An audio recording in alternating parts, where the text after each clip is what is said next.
This is the Big O Show. This is the Big O Show. This is the Big O Show.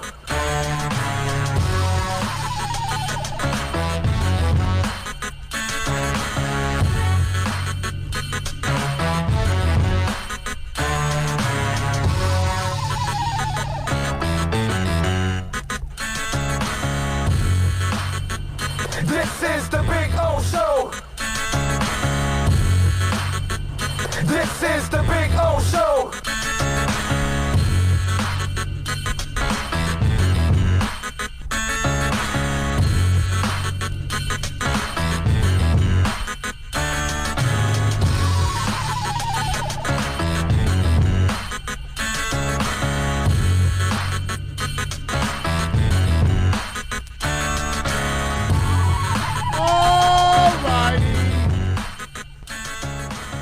Good morning, boys and girls. Hope you guys and ladies out there are doing well. You're corona-free. Let's keep everybody corona-free because that's the way to be, is corona-free. You know what I'm saying? So that's what it's all about this morning and every single day until we finally get rid of this damn thing. So hope you guys are doing well out there. And we are going to be rocking here for a couple of hours, having some fun, giving you hopefully, a way to get away from all the craziness and everything. The worst part about this is, and, it's bad, and I think this is, there's a part of it that's good, seriously. And because this kind of helps us to maybe check ourselves a little bit as a society. You know what I mean? We had a lot of people, a ton of people, even on this show, a lot of you that were on the chat boards. You downplayed this thing over the last few weeks, and now you've gotten more serious about it, like a lot of people in the media, Walt Disney, Dade County, Broward, whatever, all of that. And so it's been one of those things that it's a lesson for us, right? And this humbles all of us, too, because this is going to change so many lives. And the sad part is that this now, alters so many people. Businesses are going to crash because of this. We're going to have people that are going to go into bankruptcy because of this. This is going, people are going to lose their jobs. This is terrible in so many ways, but the small part of it is it's a lesson that we're going to learn, and it's going to humble a lot of us. And so I'm glad that we get this opportunity in a way to kind of check ourselves as a society, because we have so many people out there that underestimated this. We have so many people out there that have been irresponsible and have put other people at risk, whether they know it or they don't know it, or they do know it and they're doing it on purpose. And it's just, it's sad because, I'll give you an example. Today is my wife and our anniversary, okay? It's our anniversary today. Today's 26 years that we're married. Happy anniversary, man. Congrats. Well, thank you. Thank 26 you. on the other side of the silver. Nice. Yes. But here's where I sit, and I'm so grateful. Because a year ago on this date, I was in Paris with the wife. And we were, I gave her a new wedding ring. We had dinner at the Eiffel Tower. I gave her the ring there at the Eiffel Tower, all that stuff. You snuck it in under security? Two securities. We had a beautiful dinner on the sunset dinner on the Seine River, all that stuff, a glass boat, all that. I went all out, right? Can you imagine if our 25th was this year? And we wouldn't be able, like, this morning, my wife and I were looking at each other like, wow, happy anniversary. We can't really go celebrate. We can't really go do anything. It's just going to be lame here. You know what I'm saying? And how many people are, all their lives are altered they're losing jobs. My daughter has an honor that is, I don't want to specifically talk about it, but she has an honor that she's supposed to take part in this summer that is the pinnacle of her life so far, because I expect her to even achieve bigger than that, which is amazing. I don't want to say too much, but she's going to lose out on that opportunity now. And, you know, we look at it like, well, I lost out on a concert. Oh, well, I can't go to this bar. You know, we think of all the stupid-ass stuff that we do every day. But, man, you start watching this thing, and I know we all want to get out. I know we all want to get to work. I know we all want to get a part of our lives going. I know we want to go enjoy life, but it's kind of put everybody in neutral. Do you know that, Las Vegas is shut down right now? It's the first time Las Vegas is shut down since the JFK assassination. Okay?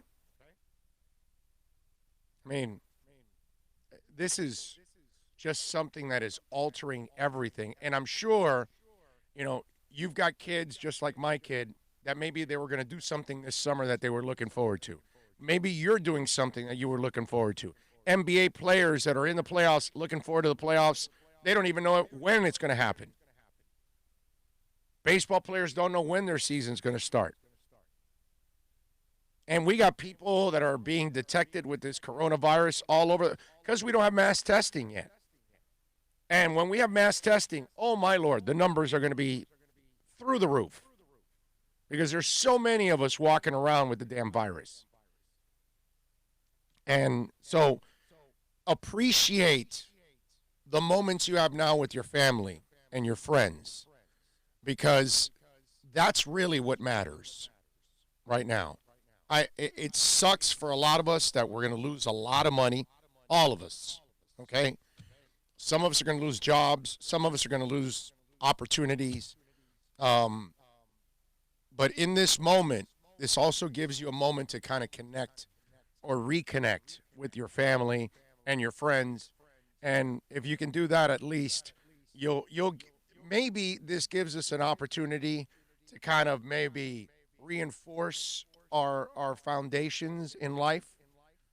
And then maybe we can all move forward and tackle what's ahead of us because we know it's serious, man. So much for all of us to overcome. It's not just the market. It's not just jobs. We're losing lives. This thing is just altering everything that we do. I just look, a year ago, I'm enjoying Paris. I'm enjoying Notre Dame, which we saw it before it burned down. I mean, just think about all that. This is just a year ago. And look what is changing now. I saw a story where, and I don't know how many are going to be canceled now, but, a couple had to cancel their wedding. They can't have their wedding. I mean, people are trying to get married. This is the season now where we start approaching, I think this is the peak season. I think when we get into like May and June, they're like peak seasons for weddings. And it's going to be a lot of people that they have to put a halt to so many parts of their lives. And when you see these stories of people and they have to close their businesses down and they're telling you that if I got to close for a couple months, I'm done. Like I will be bankrupt, and then obviously all the employees will be out of work. And just, again, take a step back, protect yourself, protect others. Let's get through this thing in a responsible fashion because it's already hurting all of us. Every one of us is going to be damaged by this, one way or another. So the faster we are all responsible about this, the faster we can get through this, the more lives we can save, and, my Lord, we can return to normalcy, which would be really nice. I mean, yesterday was sad to see that there were bars and there were a bunch of people in there for St. Patrick's Day. It's like, really? Don't you get it? You can't go out, man. Stay home. Go out and get your food. Go get your gas. Go get just the necessities and get your ass back in your house, man. And stay away from people. You know?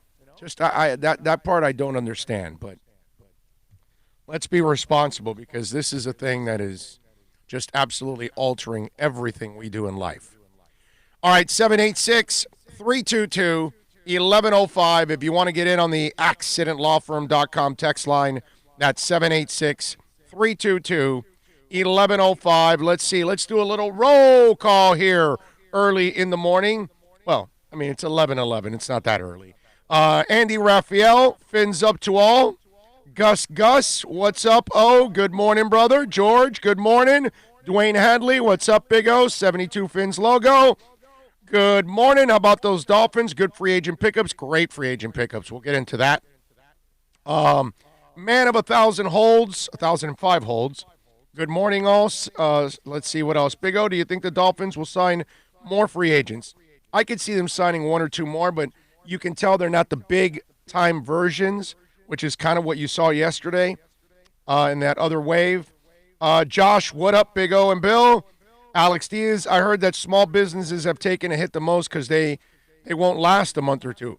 Hey, Alex, most of us live month to month, okay? Just like some of these businesses, they're just like the rest of us. I mean, we're not rich, man. You know, Daddy and Mommy didn't leave us an inheritance. Most of us have got to work for a living. We got to, work it day by day. Ian from Brooklyn says, what's up?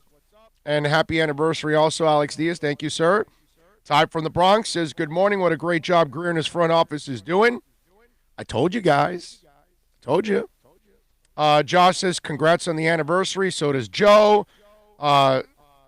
What's it called? Joe says, Big O, the volume went very low. Okay, let's see. Is the volume fine now? Because that was a little bit ago. Is it now fine? Okay. All right, so it's good now. Supposedly it's good now. Is the volume good now? I've been listening to it the whole time. Okay. All right. Good morning, Big O. You only get one life, so please, everyone be safe. I agree with you, Big Mike. Let's see what else.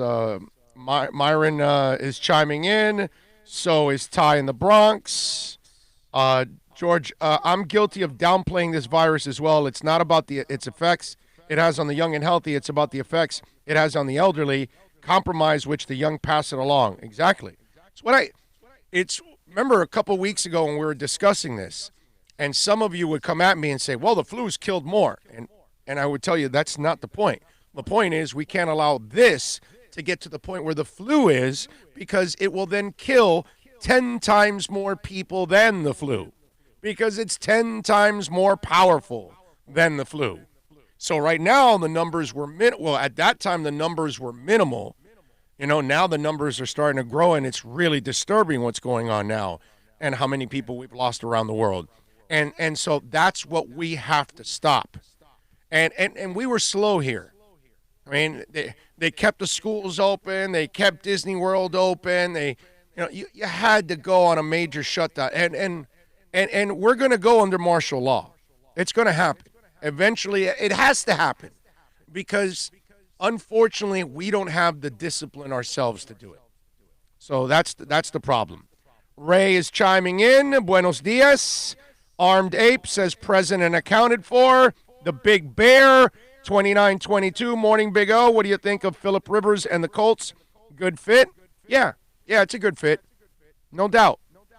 Listen, Jacoby Brissett or an old Phillip Rivers. I'll take an old Phillip Rivers. Okay? I mean, really. If you're a Colts fan, that's the way you got to look at it. You're not going anywhere with Jacoby Brissett. So you hope Phillip Rivers can do a little better. Peter says, what's up?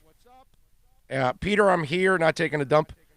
Samuel Robina says, Big O, I really like that they signed Howard over Gordon. Oh, yeah, I didn't want Melvin Gordon. He's always injured. The guy rarely averages 4 yards a carry. Melvin Gordon's kind of overrated. They're going to draft another back is what's going to happen. I am convinced of that. Howard will be the power back, the short yardage guy, because he's a really good back that way. He can't catch for crap. He's not a pass catcher, but he's a runner, and he can be a punishing runner. I was just going to say, having him in the Bears, that's his problem. You know, you're one-dimensional when he's back there in the backfield. Right. Teams could put 8 in the box. You know. Right. Yeah. But what you do is you line up somebody else back there, and then you run them wide, and so you keep them a little bit off balance is what you do. But in short yardage situations where you know it's going, you give it to him, man. Balaj, he had his opportunities. Too bad, so sad, as they say. Peter says, Big O, I'm in Italy. I can't get back to the U.S. They are on lockdown. Yeah, but no, wait a minute. But if you're a U.S. citizen, you can fly back. You should be able to. I thought that's how it went.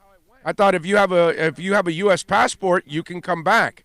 We won't accept Italians, but we can accept Americans in Italy or wherever you are in Europe. I thought that was the case. I might be wrong. You're the one over there, so you probably know more than I do. Steve Chapman says, the worst is people congregating in the airports and crisscrossing the country because of the cheap fares. That's where we got to stop all this, where you're traveling only because it's an emergency, it's a health reason, or something like that. We can't have travel for fun. Hey, let me go to Washington, D.C. No, dude, no. We got to end that. Like I told you, martial law is coming. We're not responsible enough. There were people all over bars yesterday for St. Patrick's Day. Come on, man. Big O, Fin Fan here in Tampa. This town's a buzz right now. Well, they got Brady, bro. Jameis Winston, dude, he's a cancer. He's stupid. He just throws 30 interceptions. You got a guy that's not going to throw 30 interceptions. Now you got a chance to win 10 games, maybe 12, get in the playoffs, make an impact. So, yeah, and that entire Tampa team's going to be really good now because of Brady. Now, we'll see if Brady has enough of that fastball by the time you get to the playoffs to make the big-time difference in the playoffs, but he's definitely going to make a big-time difference for them in the regular season. No doubt about it. Joe Latufo is giving a good morning out there. Lewis Jones says, trust the Fins process. The new Miami Dolphins. I'm with you, baby. I like it. Piggybacked off the new Miami for the stuff that Manny Diaz was saying. I got you. I picked up on it. Anyway, so I appreciate all of you tuning in as always and chiming in. Remember to give us the thumbs up. Okay? Remember to share the link of the YouTube. Send it to a friend of yours on the text. Put it on Facebook, on Twitter, Instagram, Reddit, whatever it is that you use as social media. Share with folks and tell them about the show. Okay? I like it. Let's do that. And let's get it going that way. So we get more and more people on the show. And remember, you can always podcast it. Bill always podcasts the entire show, hours, segments, interviews, rants, all of that. So he separates it all just in case you only want to hear this part or that part. And you can always subscribe on iTunes, Spotify, Stitcher, Google Play, and SoundCloud. That's where it's fed through SoundCloud, then it goes to all the other ones. So if you download any of those, if you use any of those services, remember, it's Big O Radio Show. Put the radio in there, Big O Radio Show. That's how you find us on YouTube. That's how you find us on audio for our podcast. All right? There you go. All right, so let's talk a little Dolphins. And yesterday they went and added a couple of more players. One was Camus Grieger-Hill, special teams guy. Another one that goes with Fejedelum or whatever. Clay Fejedelum, I think is how it's pronounced. So 6'2", 230, special teams guy, depth at linebacker, and again, a guy that you can use in different areas on special teams too. So, and he's a standout special teamer along with Clay. So you kind of, solidified that area. And then they signed Jordan Howard. And Jordan Howard signs a 2-year, $10 million deal, $5 million per year, which is nothing. That's really not a lot. You know what I did not realize about Jordan Howard? Okay? And it's just one of those things, right? Because he's been in the league for a few years. So it just kind of goes in your mind and you don't even think about it. You know he's 25 years old? That's pretty young. I thought he was like 27 or 28, actually. Right? I was like, wow, this guy got into the league really young. He's 25. Do you know how much Grieger is? 25. What did I tell you guys the entire offseason? When they were going to spend money on players, what were they going to do? So, I went and did the math, okay? I'm not very good at math. I usually leave it to Bill. He's the guy that's the math guy. I'm a dumbass when it comes to math. But I can kind of do, the adding and subtracting and the dividing, the multiply, the percentages. My problem was once you started adding letters to math, I was like, I'm done, bro. I am done. There's no way. I'm not figuring this out, and I don't plan on being an architect. Okay? I don't plan on being an engineer. So I don't need this XY crap. So I'm out. So regular math. So here we go. Byron Jones, 27. Kyle Van Noy, 28. Shaq Lawson, 25. Eric Flowers, 25. Clay Fedgedelum, 26. Camus Grieger Hall, 25. Jordan Howard, 25. Emmanuel Ogba, 26 years old. Do you know what the average age of the players they signed in free agency? 25.87 years of age. That's smart, ladies and gentlemen. You're not giving 30-year-olds contracts like the Dolphins have for so many years, bringing guys in the twilight of their career and giving them multi-year deals, too, on top of all of that. Signing bonuses and all kinds of crazy stuff that just puts your cap out of whack. Okay? Now, Kyle Van Noy is the oldest one at 28. I take him out, it's 25.57. So it goes down about a third of a year. Not by much. But still, you're in that 25 area, which means all these contracts, as long as they play well, of course. You're not going to hit on all of them, but my point is, if they play well, they're going to play out their contracts. And when you really look at it, the only contract that is like you need to hit on this one is Byron Jones. The other ones are manageable. You can get out of those contracts. Even the Kyle Van Noy, I explained it to you yesterday. It's really a 2-year deal with a 2-year option. So you're giving the 28-year-old a contract that he'll play at 29 and 30 for you, and then you're done. And if he shows any kind of decline, you're out, and you don't need him at 31, 32. If he plays well, then you can keep him. But this is what I was telling you. It's a different front office, man. I kept telling you, I kept explaining this to you the entire offseason. For those of you that, you hate Greer, or you got this stupid misconception, well, he's been there for 15 years. Yeah, but if they don't listen to him, it doesn't matter. That's why I kept telling those of you that didn't believe in Greer, look at what he's done all offseason. Have you ever seen any of the other general managers do that? No. Of course not. And look where you're at now. You're in a much better place now. I mean, I'm really liking the team that they're building right now. And I can't wait till you draft 14 damn players. And then on top of all of that, you're probably going to hit college free agency and maybe find another guy or two there.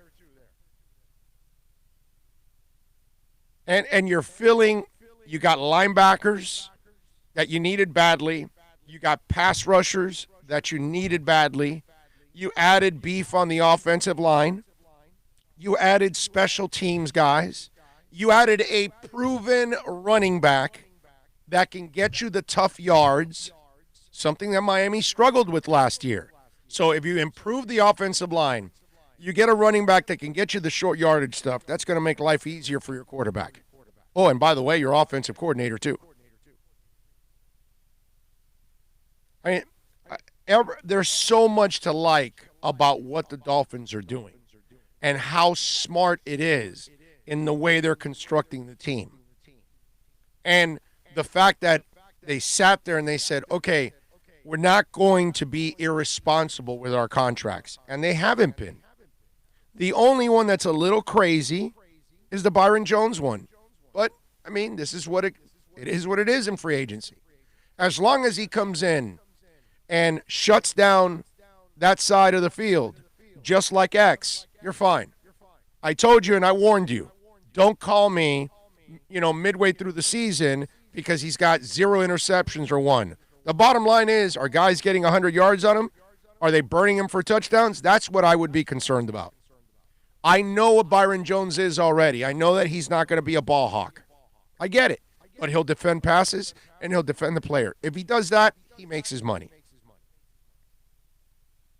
And your pass rush, Kyle Van Noy and Wilkins and all these cats that are on the line and getting after the quarterback, they're going to be better because of those 2 corners. Okay? Eric Rowe can cover tight ends. You start to look at what they're designing, and I just really like what's going on. There's a lot of intelligence, and there's a method behind the madness to what they're doing.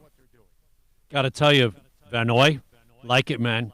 83% of the snaps he's on the field. Oh, yeah. Last year, the year he's before, an every down player. 90%, man. Yeah, he's an every down player. On the field. Every down player, bro. You'll have him on all 3 downs. Passing downs, rushing downs. He's really good against the run, holding the point. It's a hell of a player, man. It's a hell of a player. I love this moves. All these moves I love. And let me tell you, they knock it out of the park with the draft. Dolphins have a shot at the division. That's where I'm getting at now. Seriously. I know Buffalo's got a nice team, but I don't trust their quarterback. And the corners Miami has, bring on Josh Allen, please. Bring him on. Bring him on. That suckwad is going to throw a whole bunch of interceptions against this secondary. Okay? That's what's going to happen. Bring him on. Bring that inaccurate dude on. He can't dance and he can't throw. Let's go. Bring him on. And then the other guy for the Jets, that's a turnover machine. Let's go, man. I am so psyched. And listen, I've been like this from the get-go. Okay, I was like this throughout the offseason last year. You guys know it. You that follow us on whether we were on radio or doing this every day like we have now for the last 7 months, you guys know it. I have not changed. I have been steadfast on this. I have been psyched about this change because I knew what was coming because finally we have football people in place, guys that actually understand this and how to rebuild a football team. And listen to our segment yesterday where we talked about how they're building the team in waves. And you'll understand what I'm saying, and you can see the plan in front of you. And we all know you see the impact on this free agent class here where it's at, right? Mostly defensive. Now you know where you're going in the draft. You're going on offense now. That's what's going to happen on offense. You can already see the plan there, and it's super. And I told you guys again yesterday, this wasn't a great pass rush draft. Go get some of them here now. That's what they did. That's what they did. I love it. And I still think they'll draft a defensive lineman. I think they'll draft multiple offensive linemen, 2 to 3 of them. And I think they will get a running back for sure. There's no doubt in my mind they're going to get a running back. Oh, yeah. And let me explain something to you guys also. In fact, I'll do that when we come back. Our program, as always, brought to you by Craig Zins. Acura Pembroke Pines will be out there on Friday from 9 to 11. And, folks, right now, some great lease features. The ILX is $209, the TLX is $249, the RDX $339, MDX $349, only $29.99 do it signing, plus tax tag and registration, folks. Hey, listen, just tell them that Big O sent you, and I promise you that Larry Schlossberg and Pat Nasta and Tony Stampone, all the guys out there, they're going to take care of you at Craig Zins, Acura of Pembroke Pines. Are you tired of watching the same old travel videos on the internet? Well, then check out MikeNoGoZones.com, a travel documentary that's breaking barriers. I go to the places that the media tells you to fear, where no one else dares to go. Baltimore, Opelika, South Side of Chicago, and more. Go to MikeNoGoZones.com. No one expects to get into a crash, but I expect you to go to accidentlawfirm.com if you do. Make sure when hiring a driver you go through a rideshare app so that you can be covered by the insurance, which can be up to $1 million whether you're a passenger or a driver. In other words, don't try to save a few bucks by paying cash instead of going through the app. I'm attorney Bobby Nunez from Nunez Law in Miami, and we're here to help you through the process. Go to accidentlawfirm.com for a free consultation from me, Bobby Nunez. That's accidentlawfirm.com. Plus tax, tag title. It includes $8.99 dealer fee on approved credit. Offers end 11/10/19. Over 1,500 Toyotas are on the ground, and truckloads of new 2020 Toyotas just keep on coming. To eliminate all 2019 models, Toyota of Hollywood is holding the ultimate 2019 model year changeover event. Make us an offer, any offer, and you can buy a Toyota at up to 50% less than their original MSRP when new and used. 50% less. A pre-owned 2019 RAV4, not $30,000, $19,775. A pre-owned 2019 Camry LE, not $26,000, $17,775. A pre-owned 2019 Corolla LE, not $22,000, $12,775. Pay up to 50% less at Toyota of Hollywood, the #1 volume Toyota dealer, based on total retail sales of new Toyotas in the Southeast region for 2014 to 2018 per SET, on 441 between Hollywood Boulevard and Sheridan Street. Open till midnight. The world's biggest band is coming twice. Metallica. Headlining the Welcome to Rockville Music Festival. 2 different nights, 2 different sets. The weekend of May 8th through the 10th. Go to welcometorockvillefestival.com for all information. Get your tickets on sale right now. The one, the only Metallica. Go to welcometorockvillefestival.com.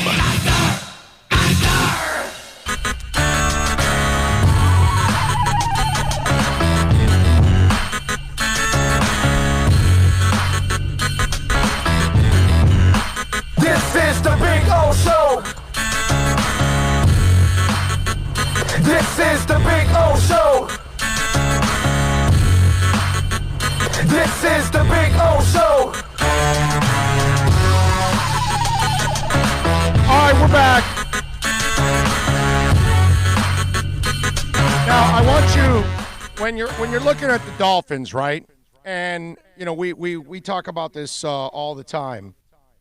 In fact, by the way, dude, I'm sorry. My bad. It's call Scott Reynolds right now. I'll tell you about the Dolphins in a minute. We got to get Scott Reynolds on. We're going to talk to Pewter Report's Scott Reynolds because Tom Brady is a Patriot. So I'll get back to that Dolphins point in a minute. Give me a couple minutes here. We'll get Scott on, and we'll talk a little bit about it. And I'll make that point that I wanted to show you that it's another reason why I like what's really going on with the Dolphins. Okay, every day I tell you guys, I've been telling you for a year now, I've been steadfast about it. I'm going to explain more. We're going to talk to Scott Reynolds now from the Pewter Report, so we'll get his thoughts on the acquisition of Tom Brady, the buzz around for the Bucs fans, and for you Bucs fans out there, some of you that might be listening, you know, just you tell me there on the chat board or on the accidentlawfirm.com text line, 786-322-1105. That's 786-322-1105 on the accidentlawfirm.com text line. Don't forget to give us the thumbs up while you're watching there. Share the link, of course, with other folks out there. Share the YouTube link. All right, we're gonna talk a little Bucs football. Tom Brady made the big move. TB is in TB. And he's getting $30 million a year. Scott Reynolds, of course, covers the Bucs for the Pewter Report. And, of course, you can follow them on Twitter at Pewter Report. Let's bring Scott on. Scott, good morning, my man. How are you doing? How are you? I am doing exceptional, although maybe I think the Bucs fans are doing a little better. How's the buzz? How's the excitement meter right now, dropping Jameis and picking up Brady? Well, it's certainly huge. I mean, I've covered this team. This is my 25th year, and I remember all of the buzz and the national media and the hoopla when the Bucs traded for Keyshawn Johnson, who was a former number 1 overall pick by the New York Jets, a big-time megastar for the Jets. And the Bucs traded for him and made him the highest-paid wide receiver. A couple years later, they traded for John Gruden. It was a blockbuster deal. But this one, signing Tom Brady in free agency, the greatest quarterback of all time, 6-time Super Bowl champion. This trumps both of those events in my days covering this team.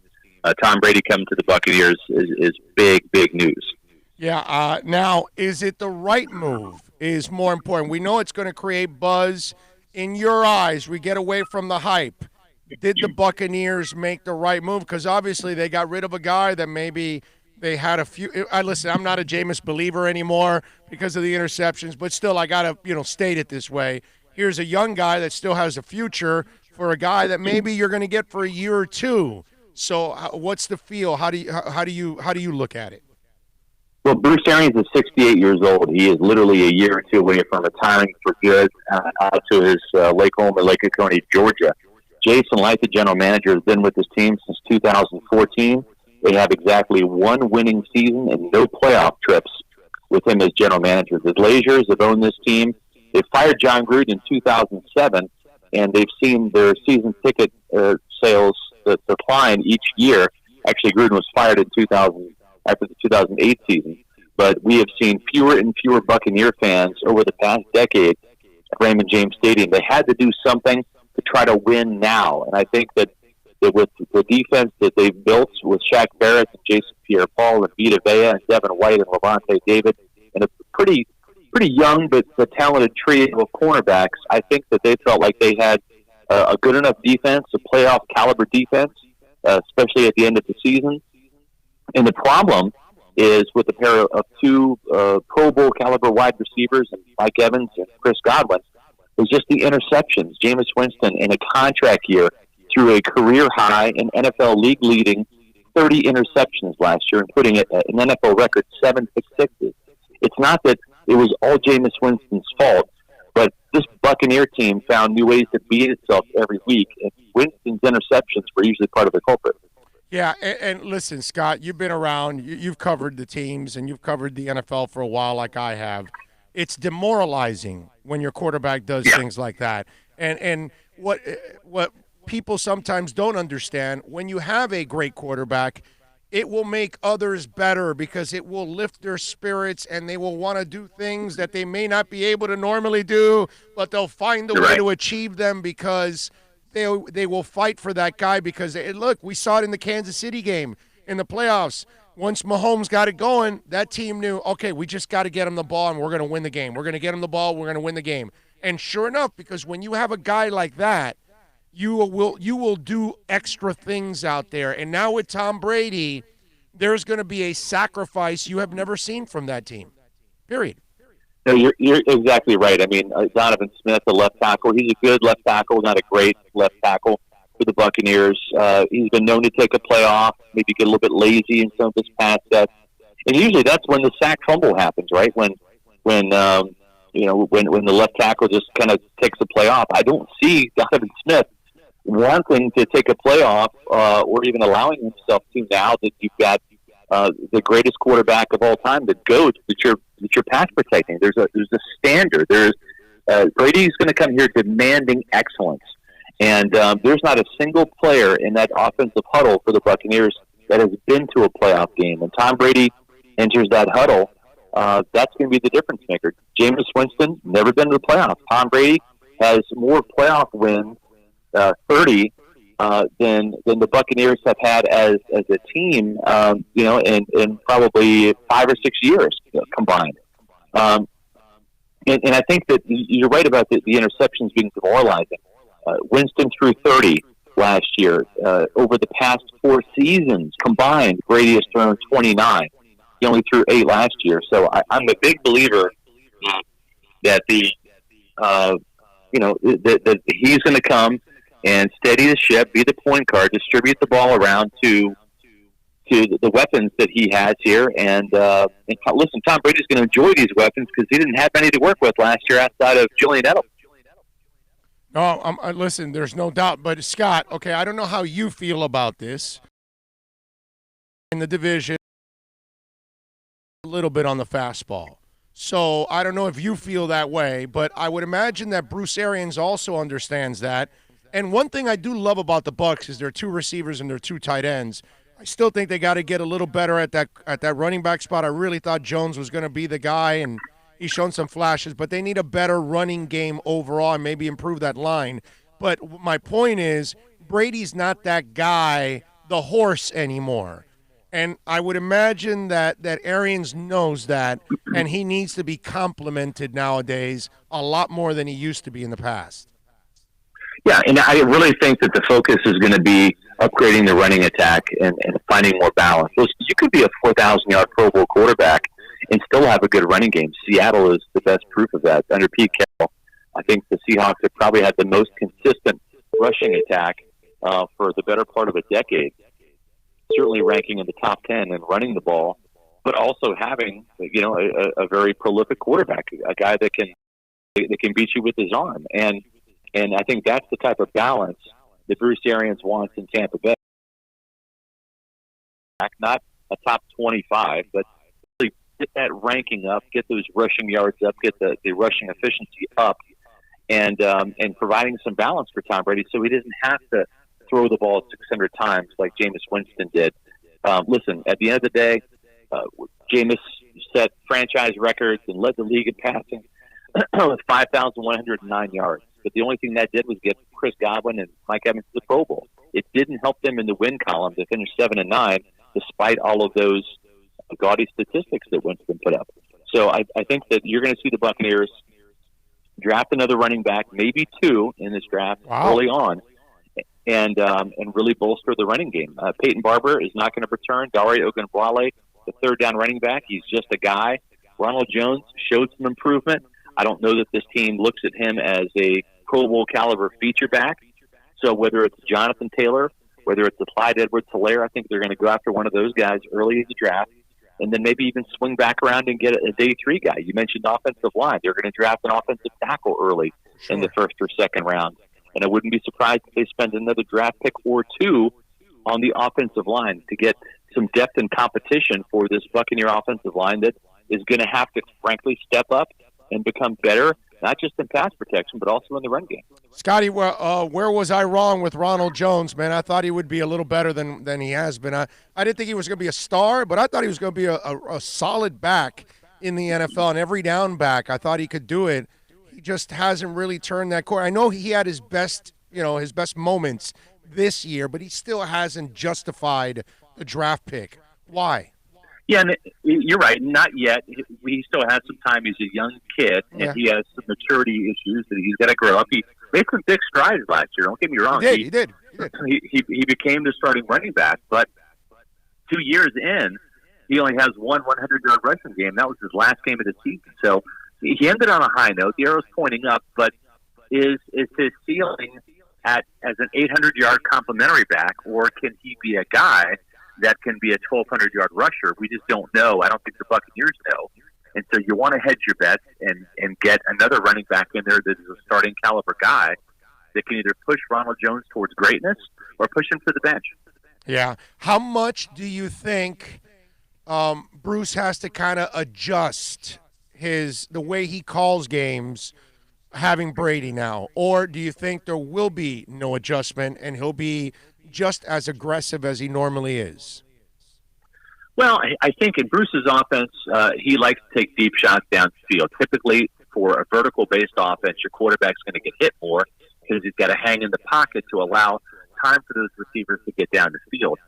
So I think what Brady is going to do is when he has enough protection, when he has enough time, he'll take the deep shots. It's not like Bruce Arians is running a Madden football offense where it's 4 verticals, right, on every play. You're going to have your levels. You're going to have the guy going deep.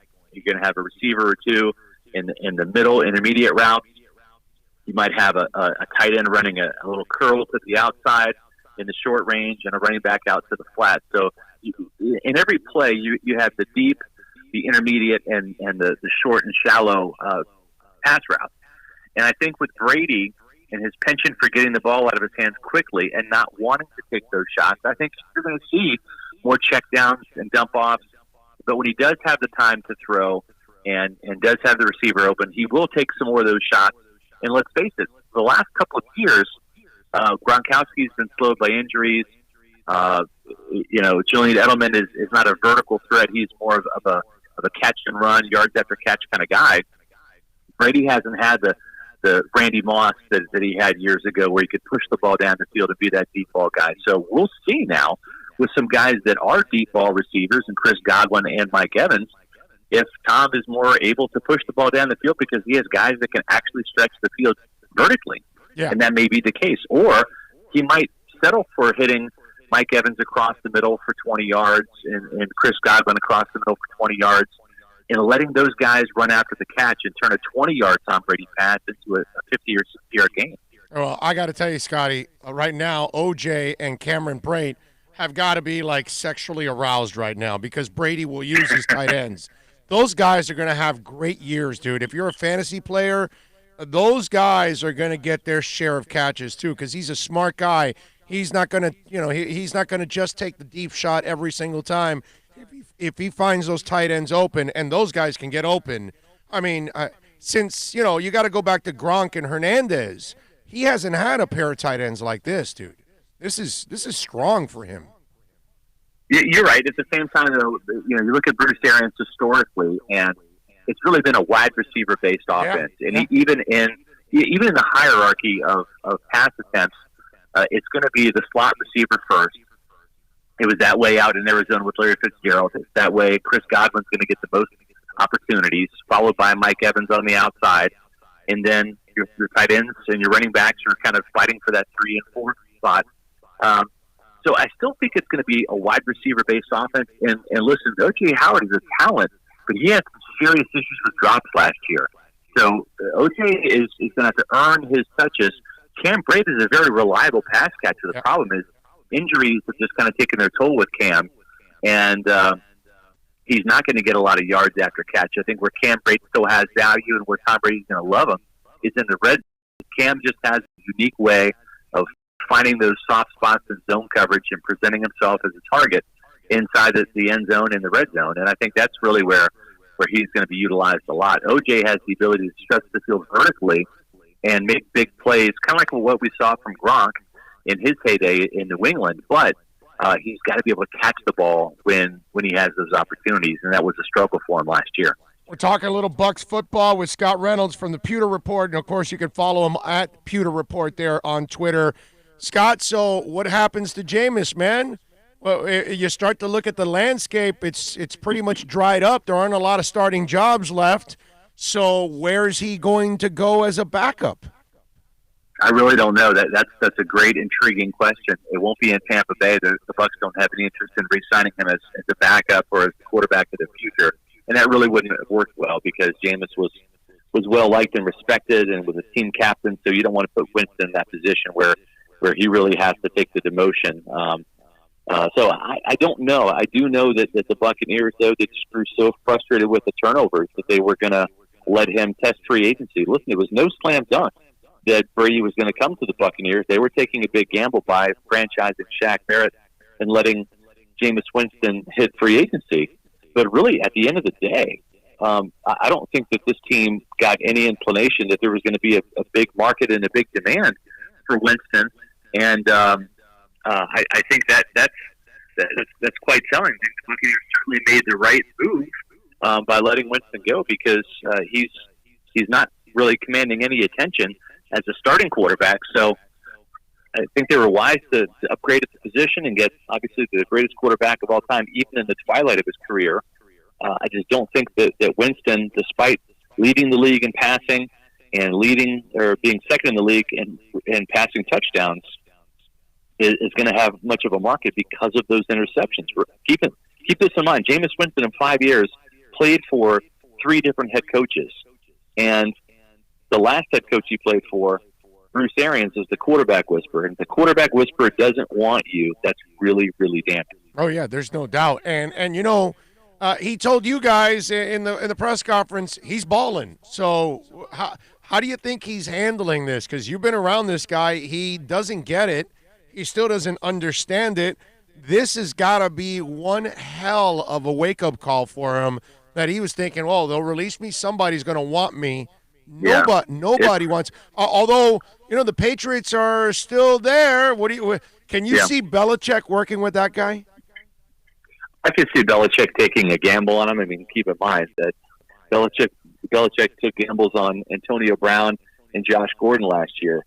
And he even took a gamble on Randy Moss when Randy Moss was wearing out his welcome. But they were desperate for a receiver. Are you desperate for that guy as your leader and quarterback?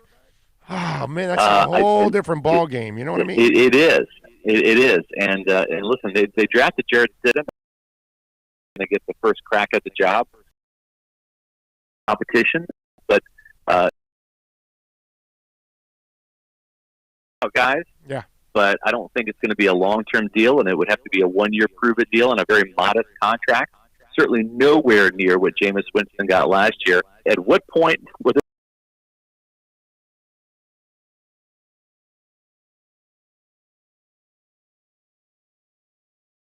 it? When you cost him a game, he cuts your ass. That's it. That's what will happen for sure. Yeah. That being a good fit,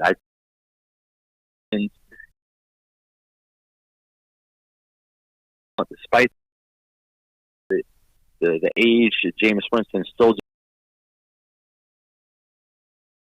that I don't think that Belichick would even entertain that. Maybe I can fix him, but I would be hard pressed because Belichick's rule of football is don't beat yourself, and Jameis Winston found ways to beat himself and the Buccaneers for 5. Can't think of a spot where he would go.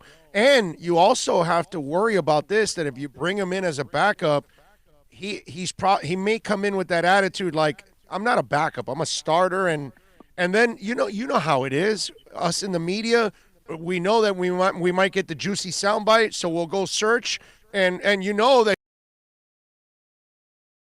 a soundbite, and sure enough, he'll end up giving you that soundbite, and boom, now you got a problem in the locker room. Exactly. I'm with you on that. So who knows where Jameis Winston goes? I think for him to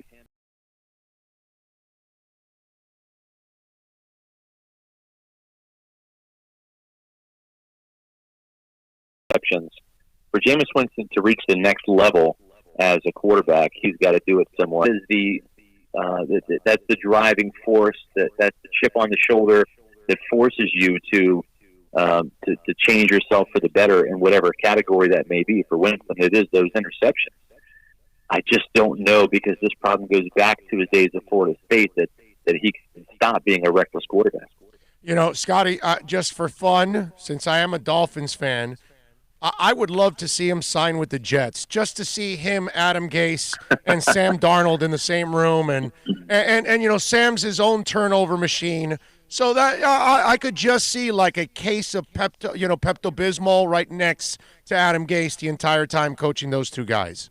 I would love that. That would be a lot of fun. That would certainly be something. I'll tell you that. Like I said, it's going to be interesting to see where Jameis Winston lands, and for how much money too. And I think Jameis is looking at it. He looks to a guy like Ryan Tannehill, who was a cast off from the Dolphins, goes to Tennessee, and kind of rehabilitates his career. I think Jameis is looking to do that now, and it will be very interesting to see where he lands, and how much money he's going to command. Well, you know what? It's interesting you brought that up, because we had that conversation the other day, and I believe Jameis needs to be treated like Ryan Tannehill, where you have a dominant running game and he throws the ball somewhere in that 20 area, 18 to 25. That way you don't get in too much trouble. If you allow Jameis to go into the 30s and the 40s, that's where you're going to end up screwed. But he probably needs to be put in that kind of a situation because Ryan is a guy that is not capable of really throwing 40 times and being effective. So you keep him limited, and you're all right. I feel Jameis needs to be in that kind of offense. You agree? Yeah, I do. Listen, when you throw the ball 600 times and your team is Winston, you're a reckless passer, bad things are going to happen. I'm with you. I think that for Jameis Winston, who can throw the ball, for 300, 400 yards per game easy because he is a gunslinger, he's a passer. I think you win with Jameis Winston when he throws for 250 yards and is more careful with the football.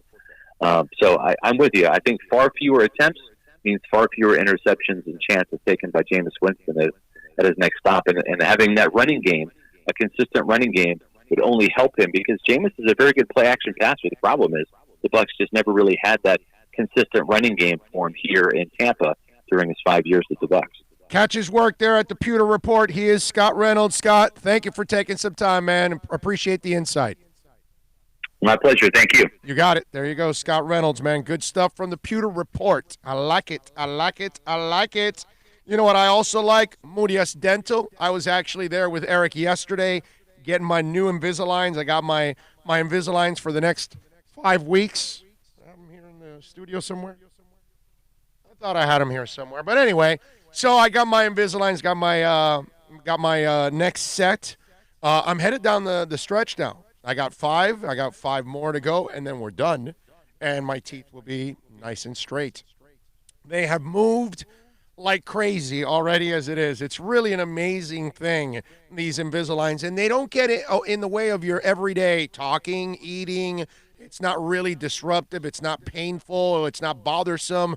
Really, it's just normal. You go about life like you don't even notice that you have them on. It's a beautiful thing. Listen, if you're looking to straighten out your teeth, Murias Dental, they are the Invisalign experts, man.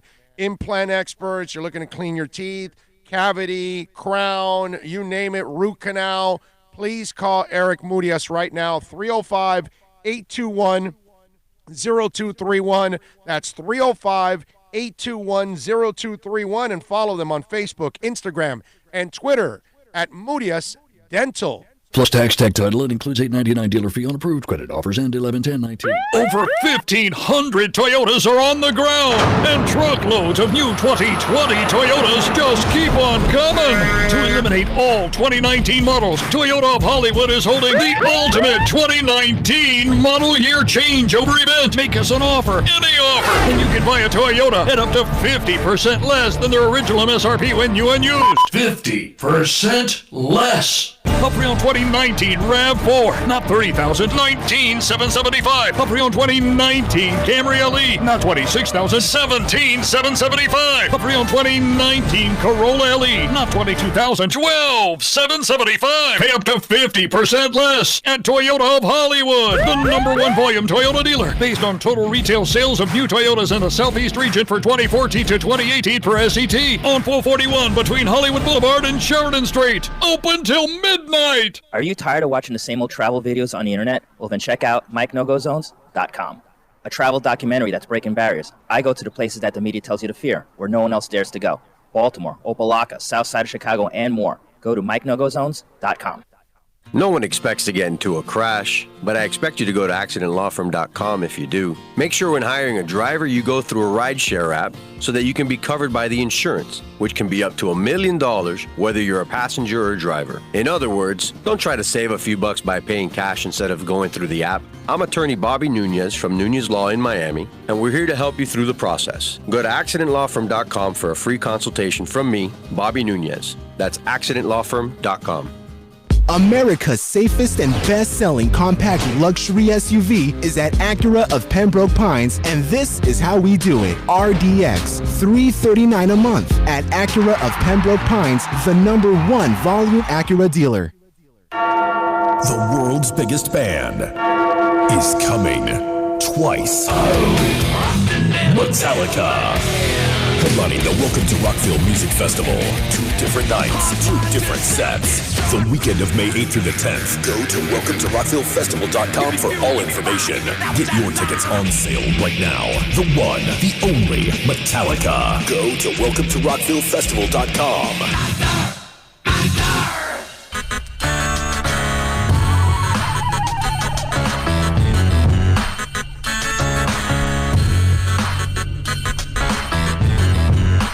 This is the Big O Show. This is the Big O Show.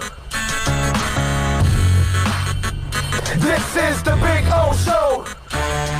We are back. Well, nearly 100 more coronavirus cases were confirmed in Florida today, bringing the total to more than 300 statewide. So it's up to 314, including 289 Florida residents and 25 non-Florida residents. Broward still leads the state with 80 total cases. Miami-Dade, we're right behind with 76. All right? So be careful out there, folks. This is once they start mass testing, when they have that testing that we can all drive up and get our test, you'll see the amount of cases that are going to end up coming out from that. Because there's a whole bunch of us walking around. We are what is that called when we're we're not asymptomatic or something like that we're like not showing the symptoms or something, but we're walking around with it and we're spreading it and we don't know. And there's a whole bunch of young people that are walking around with it. Oh yeah, it doesn't affect me, but here, let me touch this counter so an old person can touch it and die. It's just young people are stupid. And we all were there. You know what I mean? And hell, I still make a whole bunch of stupid-ass mistakes. And I'm old. So can you imagine when I was young? Ooh, man, I was a ball of mistakes. I was terrible. So, I'm terrible now. Just ask my wife. Anyway, if you want to get in on the accidentlawfirm.com text line, it's really simple. 786-322-1105. If you want to get in, that's 786-322-1105. Don't forget to subscribe to the YouTube channel. If you just tuned in, if you're watching, hit the subscribe button. Also hit the thumbs up button. Share also. Send the YouTube link to a friend on Twitter, on Facebook, or on a text. Maybe you got a friend of yours that loves sports. They're stuck at home. They don't have anywhere to go. What are they going to do? Listen to lame-ass radio with no balls on? Come on, bro. Give me a break. You don't want to do that.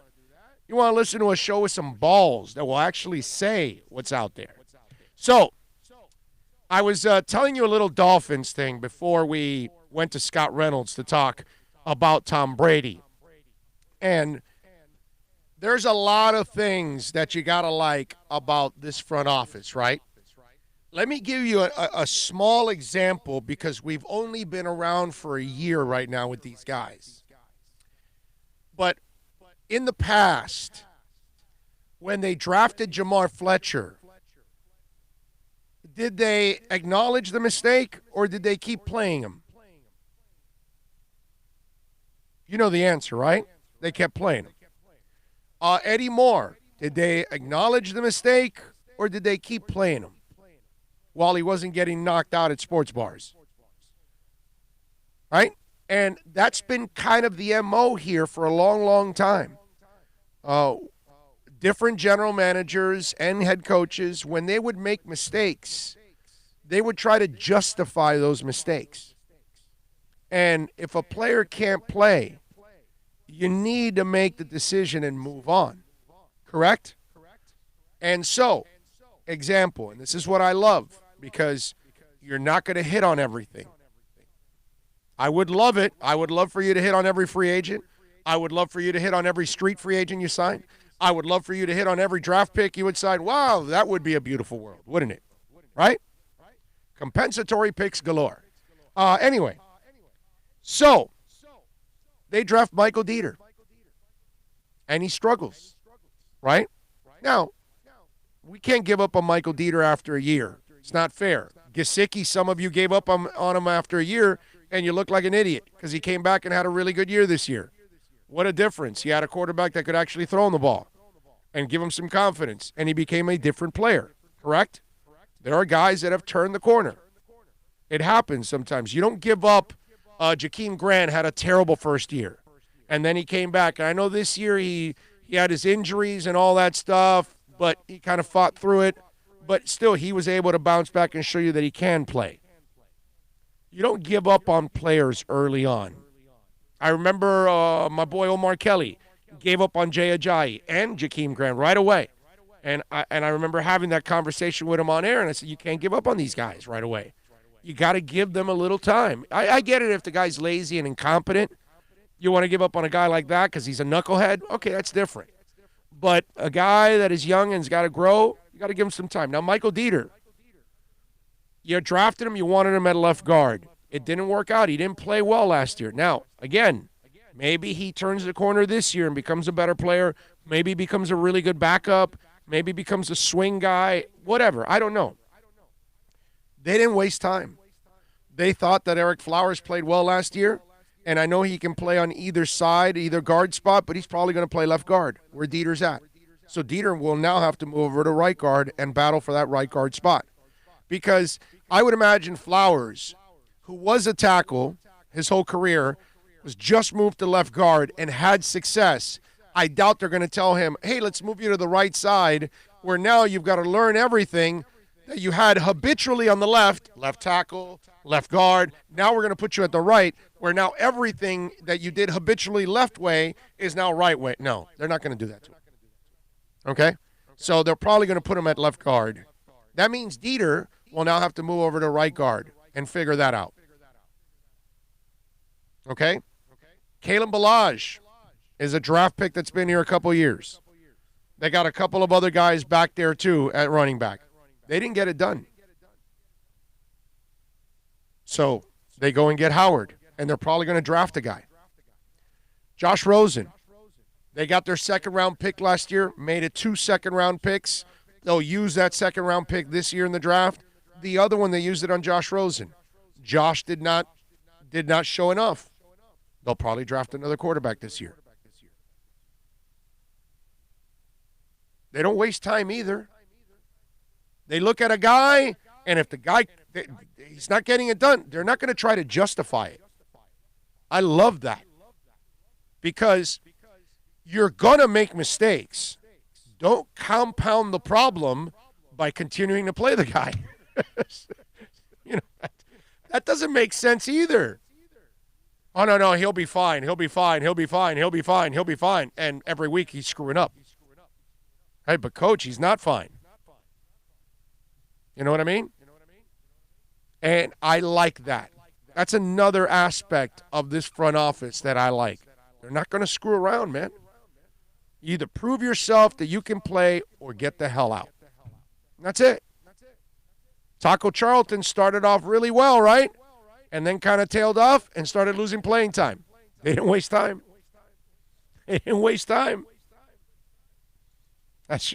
I love it. Charles Harris got less and less playing time as the year went on. It's like, no, dude, we kind of know what you are already. And that guy's going to come back just to be training camp fodder. Because in order for him to make the team this year, oh, my Lord, it's going to be near impossible.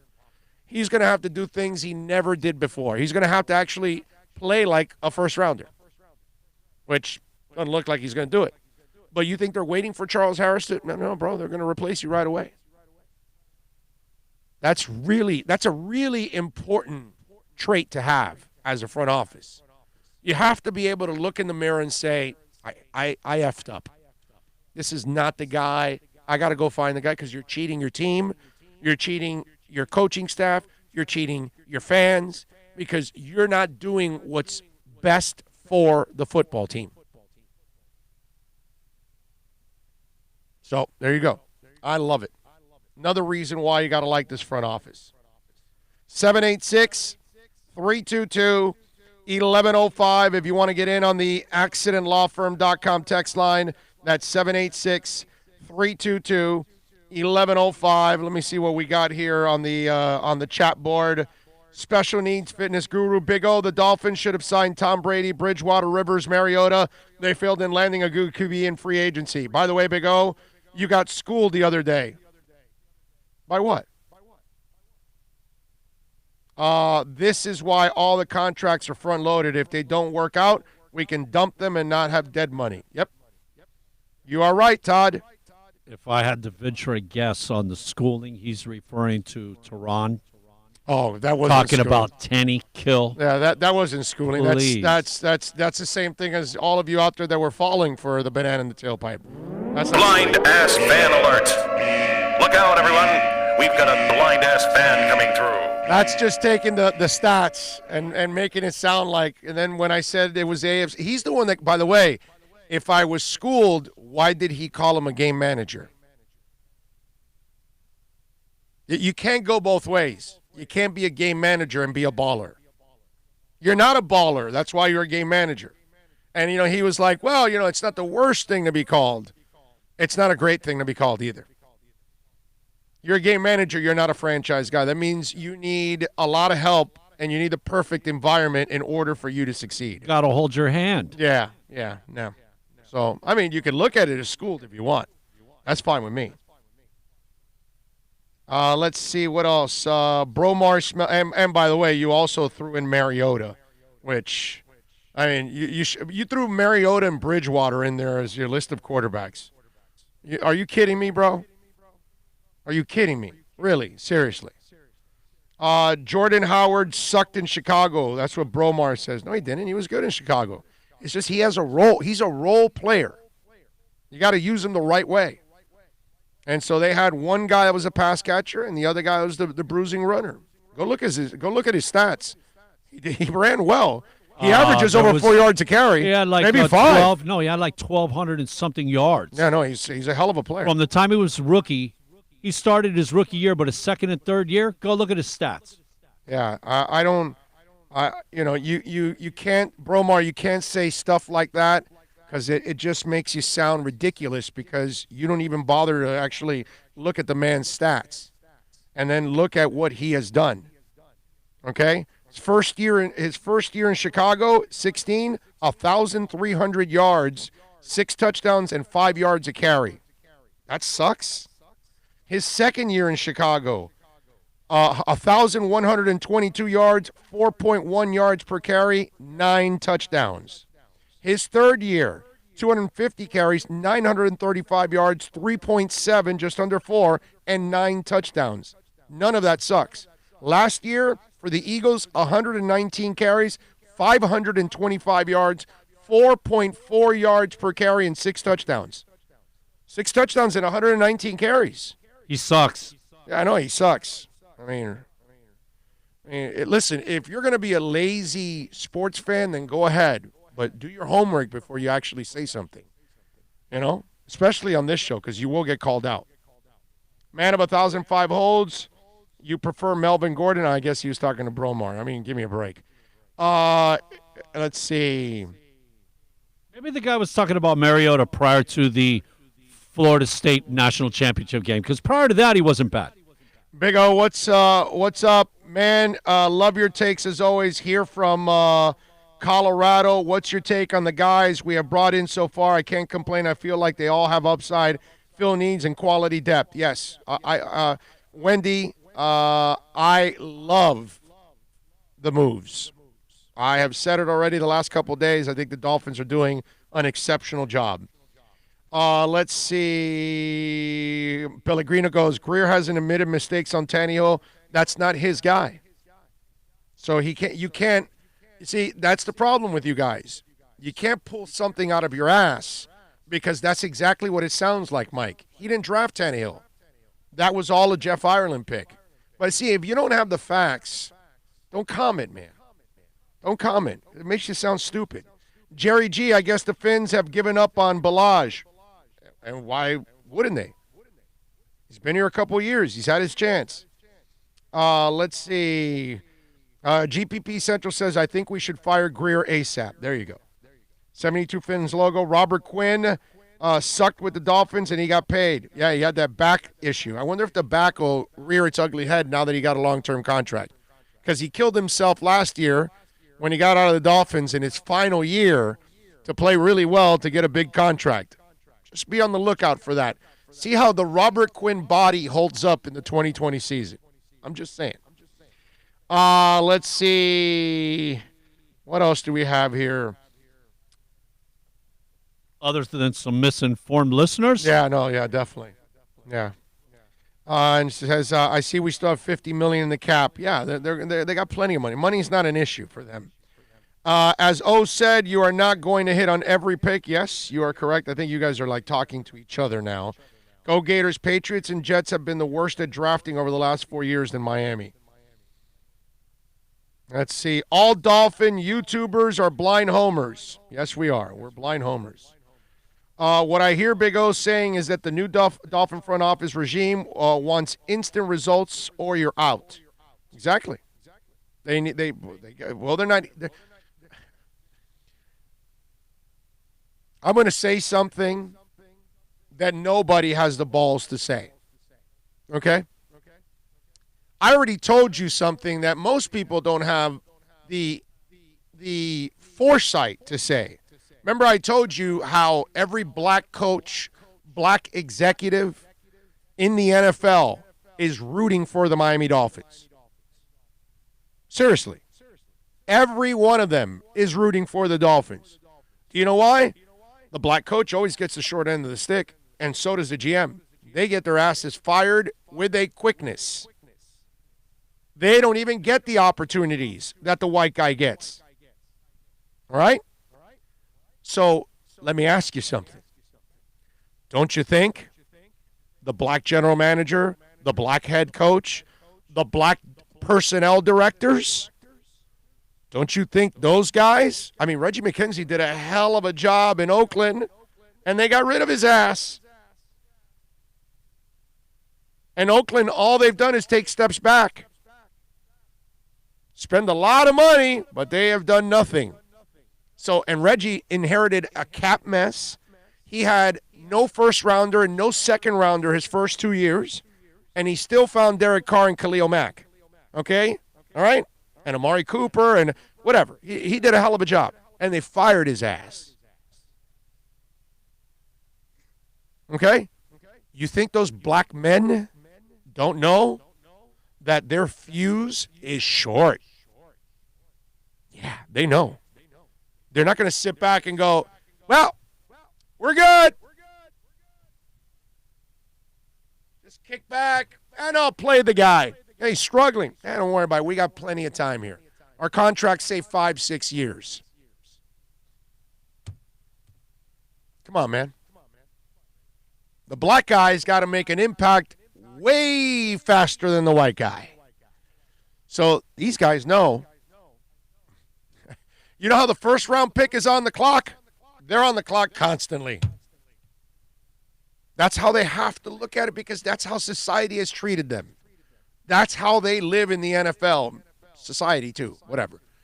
But, okay, let's just call it like we see it because that's all I do on this show. You won't get that on any other show because they don't have the balls to actually approach that kind of a subject. Okay? Just like you can listen to the intercom stations. Any one of them say Dale Talon needs to get fired? Nah. Too scared to do that. They'll hear from the program director. Hey, why are you saying that Dale Talon has to get fired? 2 playoff trips in 10 years.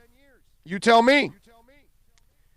Fins for Life 305. I live in Hialeah, went to Hialeah, Miami Lakes, and played ball all my life. All right? GPP.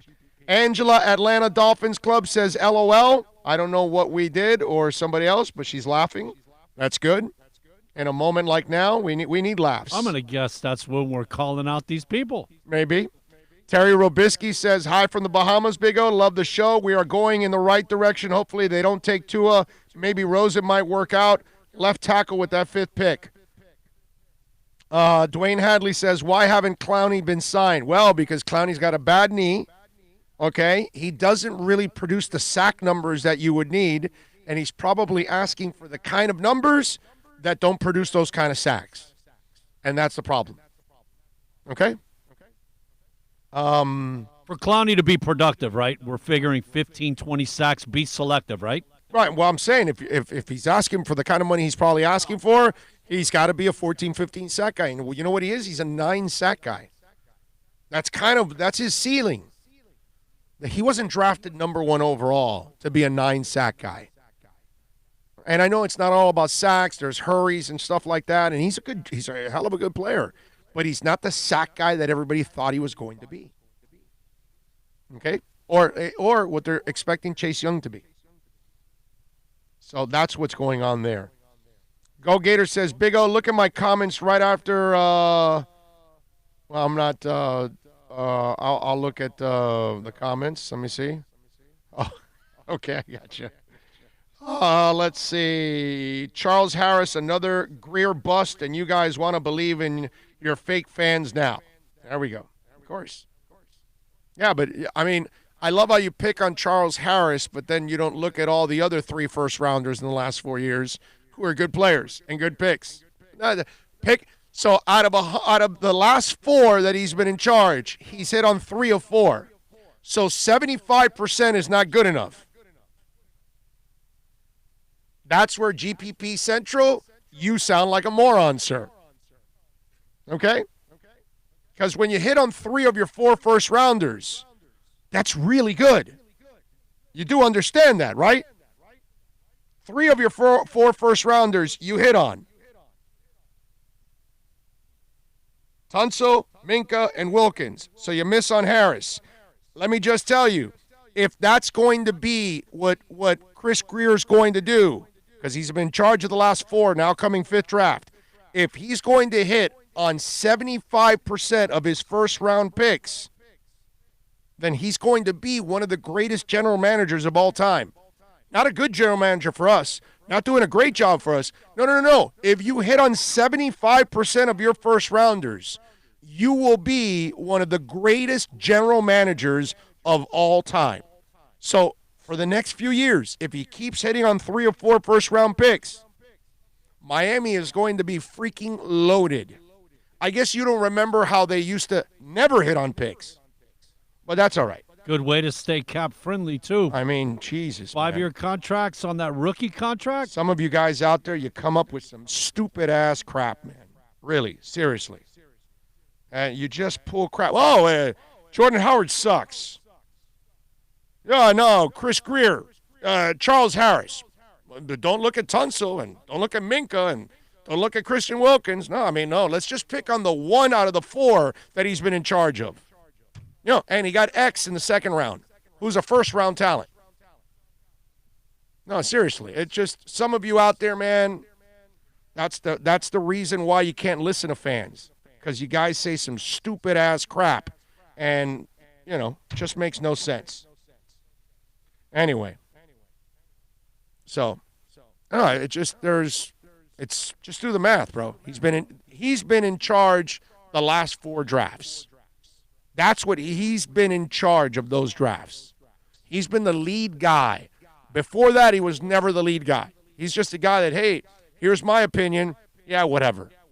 So now and this last year is when he's been fully in charge of free agency. Only the draft the 3 years prior. Now he's in charge of everything. Now you can grade him however you want. In fact, you should really grade Chris Greer starting last year till now, because even there were other influences in those other years, and you really don't know all of it. But if you're going to pick on Charles Harris and you're not going to point at the other 3 first-rounders, then you're a clown. Pretty simple. You're a clown. That's all. It's just ignorance. You're a terrible fan, too, on top of that. Let me also explain that, because you're not educated.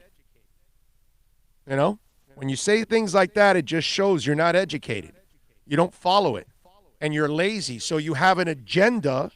So just to fill your agenda, you will say something stupid like, oh, Charles Harris. But you won't point at Tunsil, you won't point at Fitzpatrick, and you won't point at Wilkins. Just, makes you look terrible. Okay? Let's see what GPP Central says. Bro, Greer quit on his first plan of all players, quit on soft ass, got another chance. GPP Central, you know what, dude? I'm not reading any more of your texts. You're done. Stupidity will not be rewarded here. Alex Rodriguez, well said. Mike, the point was Minka was a good pick. Greer was in charge. Learn and listen comprehension. Let's see what else. Go Gators. Central calling people soft, so he's as hard as teddy bears. Tunsil, Gone, and Fitzpatrick, too. I like Chris Greer, but this is the draft that will make him or break him. Yeah, no, of course. Yeah, no. It's one draft that will make him break him. Brother, you got to hit on all picks. Let's see, what else do we have? I think these three guys are the same. Greer couldn't keep Minka. Well, Minka doesn't want to be here. You got to get rid of him. And listen, in the end, get rid of Minka's punk ass. He goes to Pittsburgh and says because he didn't want to be a Swiss Army knife here. At the end of the year, he then said, I want to be a Swiss Army knife. So exactly what Miami wanted to do with him, now he wants to do in Pittsburgh. That guy doesn't know what he wants. And if you want to be a sucker and fall for it, go ahead. I'd rather go with the guy that wants to be here. Okay? And it's just ridiculous. It really is. Anyway, 786-322-1105. That's 786-322-1105. If you want to get in on the accidentlawfirm.com text line, remember to give us the thumbs up as always. Share the link with the folks out there. Tell them about it. And for those of you that are inquiring, I am wearing, since I can't go to Las Vegas, right? Years ago, I went to Las Vegas. Well, I've been to Las Vegas a whole bunch of times. But this was for and this shirt is from, 1988 is this shirt. Okay? It's a pretty old shirt. The fact I can still get in it is pretty good, by the way. It's pretty amazing that I can still get into a shirt from 1988. All right? But anyway, so this is Sugar Ray Leonard against Lalonde. All right? I went to the Caesars for this fight and had to buy a shirt.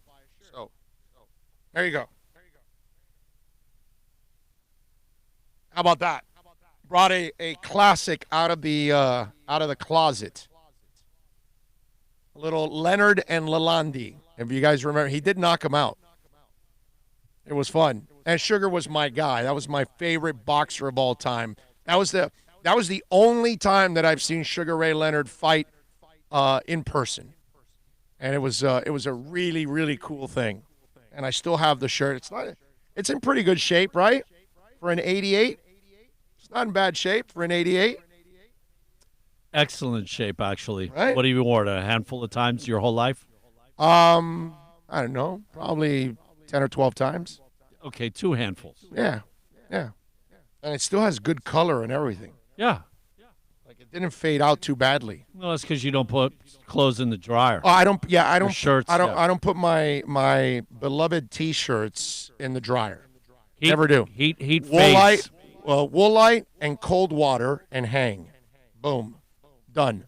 That's And turn it inside out. Totally pampering your clothes. Always. My concert shirts and my precious T-shirts that are, they mean nothing to other people, but to me they mean a lot. And plus, I mean, how many Sugar Ray shirts can you possibly have, bro? Not too many. You know what I'm saying? And how many people can whip out a Sugar Ray Leonard T-shirt at Caesar's Palace? Not too many. So that's my little throwback today on a Throwback Wednesday. That's what we've got here. Got to get ready for Joe Shad. Yes, Joe Shad from the Palm Beach Post is going to join us on the other side. We're going to talk a little Miami Dolphins with him. Let's talk about Toyota of Hollywood. We're going to be there tomorrow broadcasting live starting off at 11 a.m. Over 400,000 square feet. They're open till midnight. Folks, they got over 1,500 cars and trucks, so if you are looking for a vehicle, get on down to 1841 North State Road 7. They will make you a great deal. #1 volume sales dealership, 6 years in a row in the Southeast United States. Hey, listen, they'll make your payments till 2021. They have 0% financing for 72 months. They've got all kinds of great programs. And, of course, I would never tell you to go buy or lease a vehicle where I wouldn't do it myself. Go see Steve Ostrov and Herbie and all the great guys out there. I promise you they're going to take care of you. at Toyota of Hollywood. Joe Shad is next. No one expects to get into a crash, but I expect you to go to accidentlawfirm.com if you do. Make sure when hiring a driver, you go through a rideshare app so that you can be covered by the insurance, which can be up to $1 million, whether you're a passenger or a driver. In other words, don't try to save a few bucks by paying cash instead of going through the app. I'm attorney Bobby Nunez from Nunez Law in Miami, and we're here to help you through the process. Go to accidentlawfirm.com for a free consultation from me, Bobby Nunez. Are you tired of watching the same old travel videos on the internet? Well, then check out MikeNoGoZones.com, a travel documentary that's breaking barriers. I go to the places that the media tells you to fear, where no one else dares to go. Baltimore, Opelika, South Side of Chicago, and more. Go to MikeNoGoZones.com. Plus tax, tech title. It includes $8.99 dealer fee on approved credit. Offers end 11/10/19. Over 1,500 Toyotas are on the ground, and truckloads of new 2020 Toyotas just keep on coming. To eliminate all 2019 models, Toyota of Hollywood is holding the ultimate 2019 model year changeover event. Make us an offer, any offer, and you can buy a Toyota at up to 50% less than their original MSRP when new and used. 50% less. A pre-owned 2019 RAV4, not $30,000, $19,775. A pre-owned 2019 Camry LE, not $26,000, $17,775. A pre-owned 2019 Corolla LE, not $22,000, $12,775. Pay up to 50% less at Toyota of Hollywood, the #1 volume Toyota dealer, based on total retail sales of new Toyotas in the Southeast region for 2014 to 2018 per SET, on 441 between Hollywood Boulevard and Sheridan Street. Open till midnight. The world's biggest band is coming twice. Metallica. Headlining the Welcome to Rockville Music Festival. 2 different nights, 2 different sets. The weekend of May 8th through the 10th. Go to welcometorockvillefestival.com for all information. Get your tickets on sale right now. The one, the only Metallica. Go to welcometorockvillefestival.com.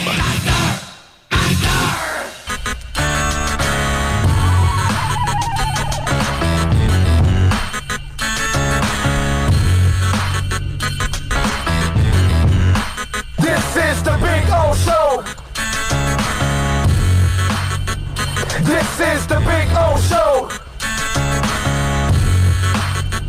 This is the Big O Show.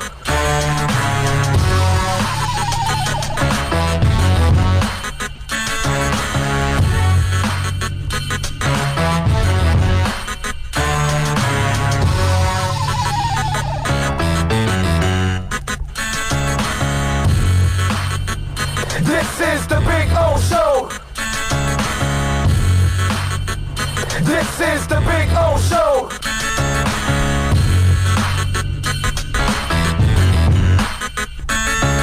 All righty.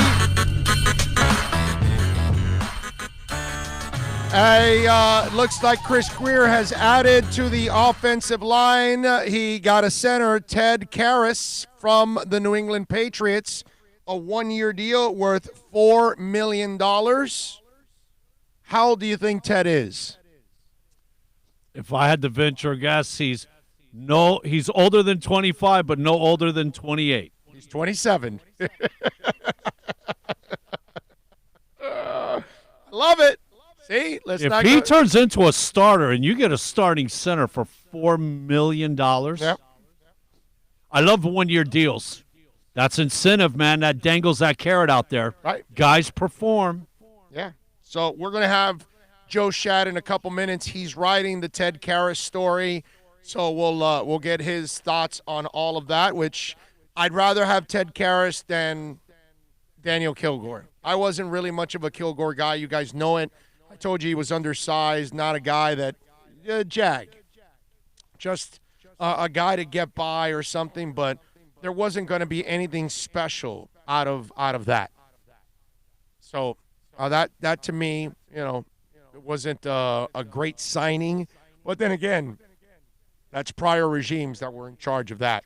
This right here, a 27-year-old center, and he had a nice year last year. I'll take it. Why not? Let's see.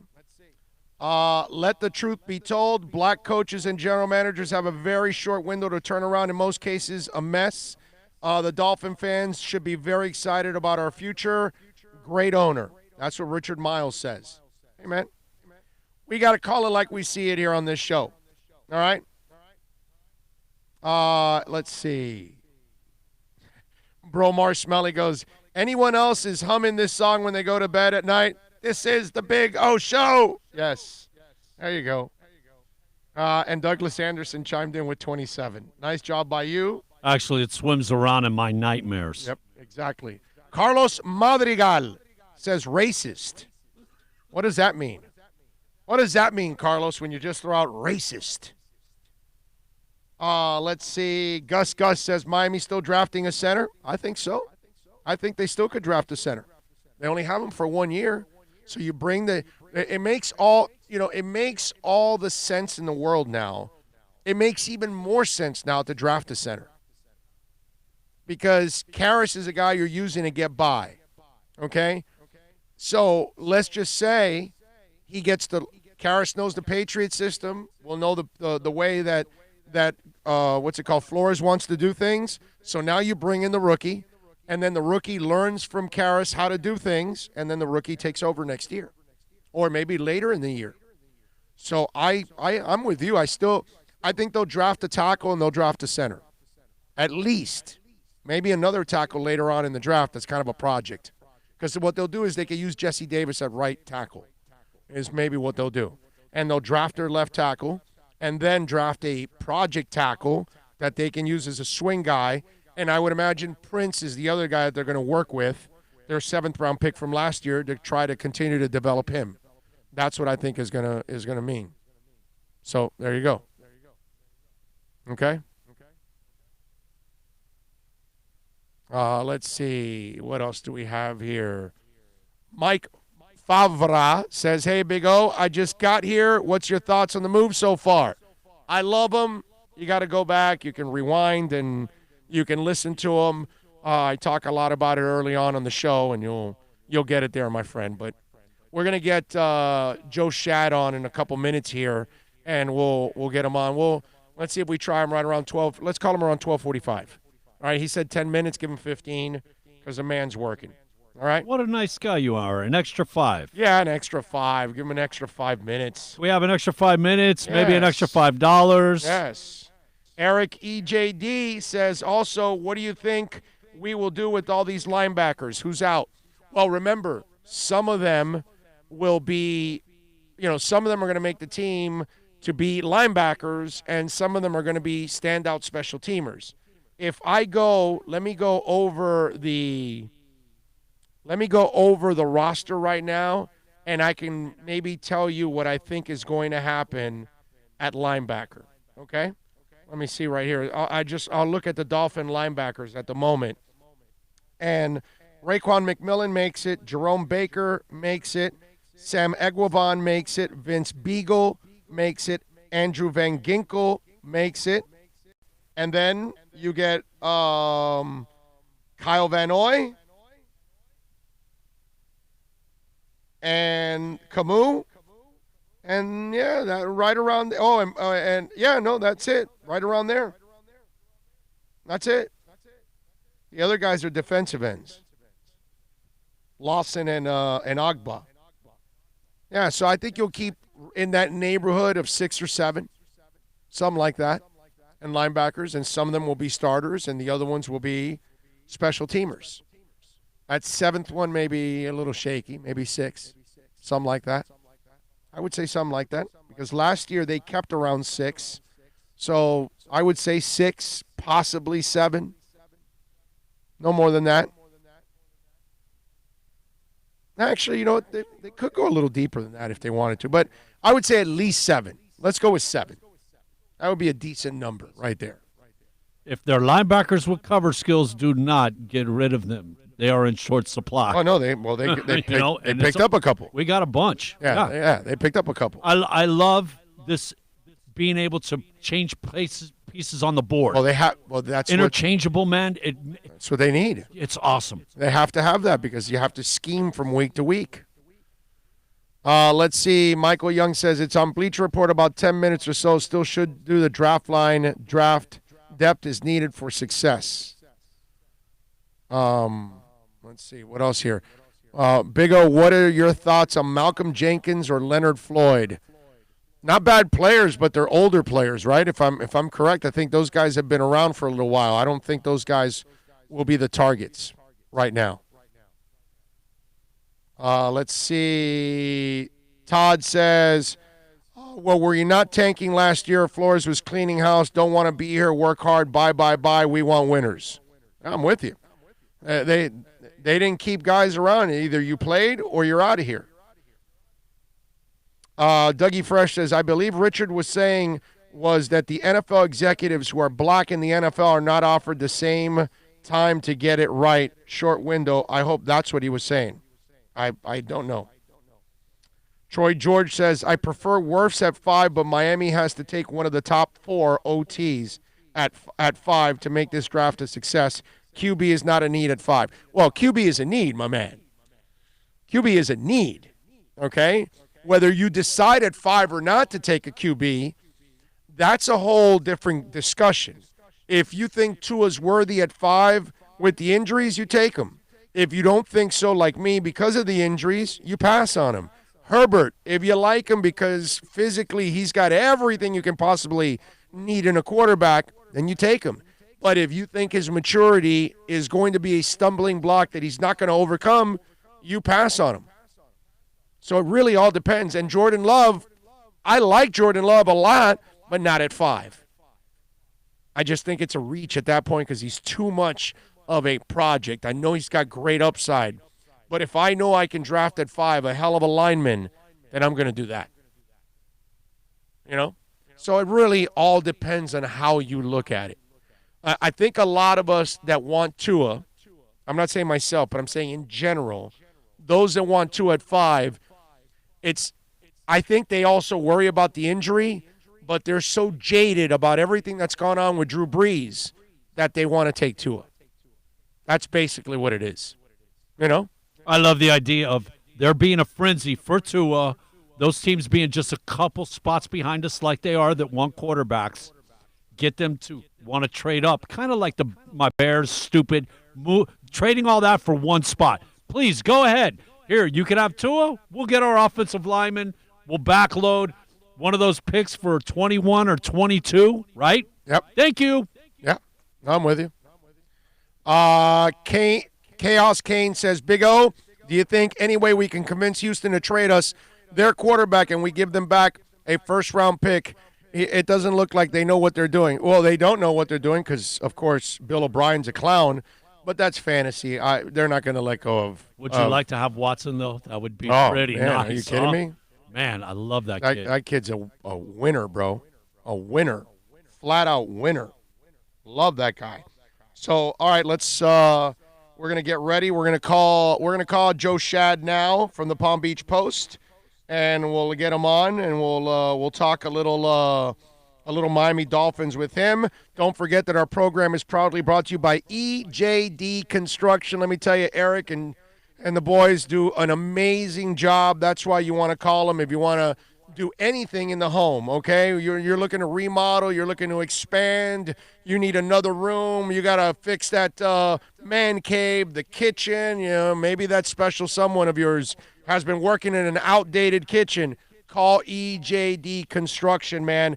305-318-4978. That's 305-318-4978. I'm not talking about a handyman. I'm talking about custom home construction, major home remodeling. You're doing a lot at home right now. You're hanging out a lot at home right now, right? Well, maybe you can make your home a little nicer while you're hanging out at home. Call EJD Construction and tell them that Big O sent you. 305-318-4978. All right. Joe Shad, of course, works for the Palm Beach Post. He is a Dolphins beat writer, and you can follow him on Twitter at Shad Joe. You can also catch his exceptional work, as always, at the Palm Beach Post.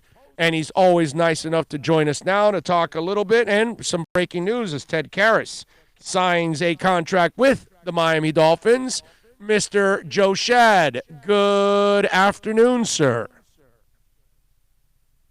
Do we have him? What's up, Big O? How are you today? I am doing great, my friend. I cannot complain. So, first of all, Ted Karras, 1 year, $4 million deal. Your opinions on this move? I think it's a slight upgrade over Daniel Kilgore. This would not preclude the possibility of Michael Dieter competing at the center position for next year.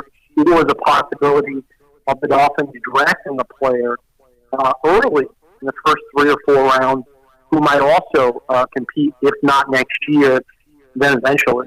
All right, so you feel like I do, because some people think, well, they signed Flowers. They could play him on the right side. They're going to play Flowers on the left, and then now Dieter's got to either find a home at center or right guard now, correct? You're kind of looking at it that way?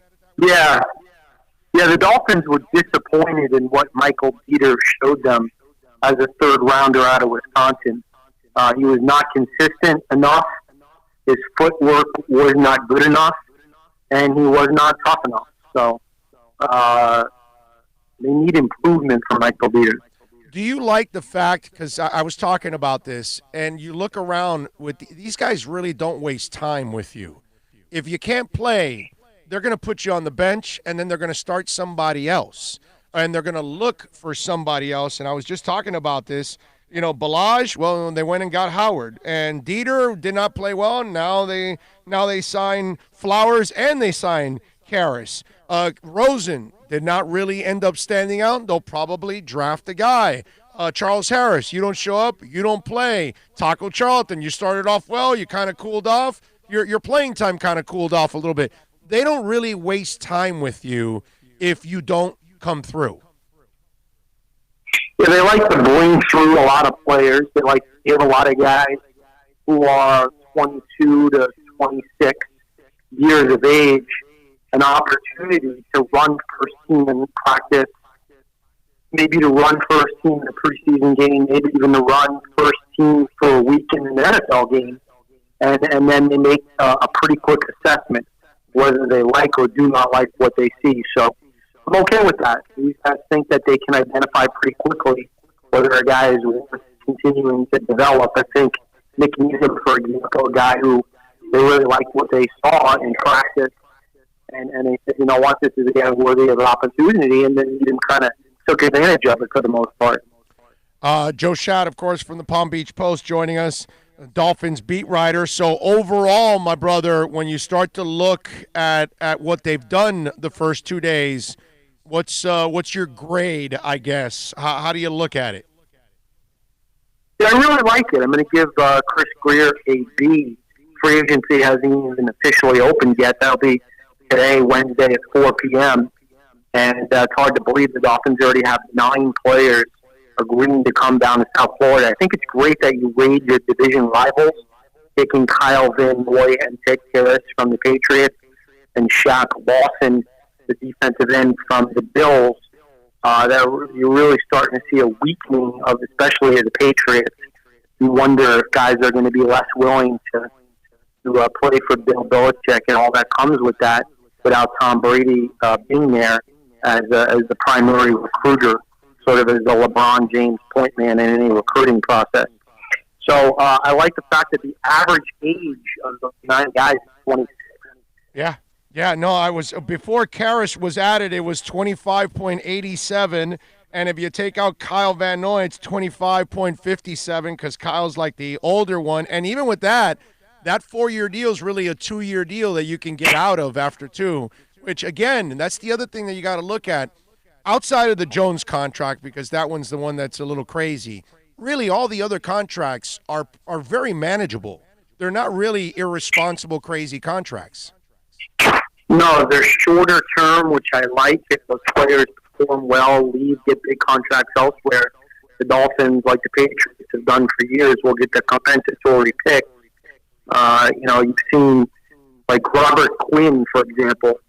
He was, traded to Dallas, leaves for a 6th-round pick, leaves Dallas, and Dallas is expected to get a 3rd-round pick based on the size of the deal. So those are the kinds of smart moves that Dallas made, of course, taking Quinn from the Dolphins, and now maybe the Patriots have made those types of moves for years. Yeah, no, you're right. And by the way, you're now covering a different kind of team, my brother, because you're covering a team that looks for young free agents instead of old free agents, and responsible contracts instead of irresponsible contracts to old free agents in the twilight of their career. That's the team you used to cover. Now the habits are completely different in free agency. Yeah, I like that there's a reason to be enthusiastic. Not just that the Dolphins are going to be more competitive next season. I mean, clearly anybody they sign is going to be an upgrade over what they had last year. But you're right.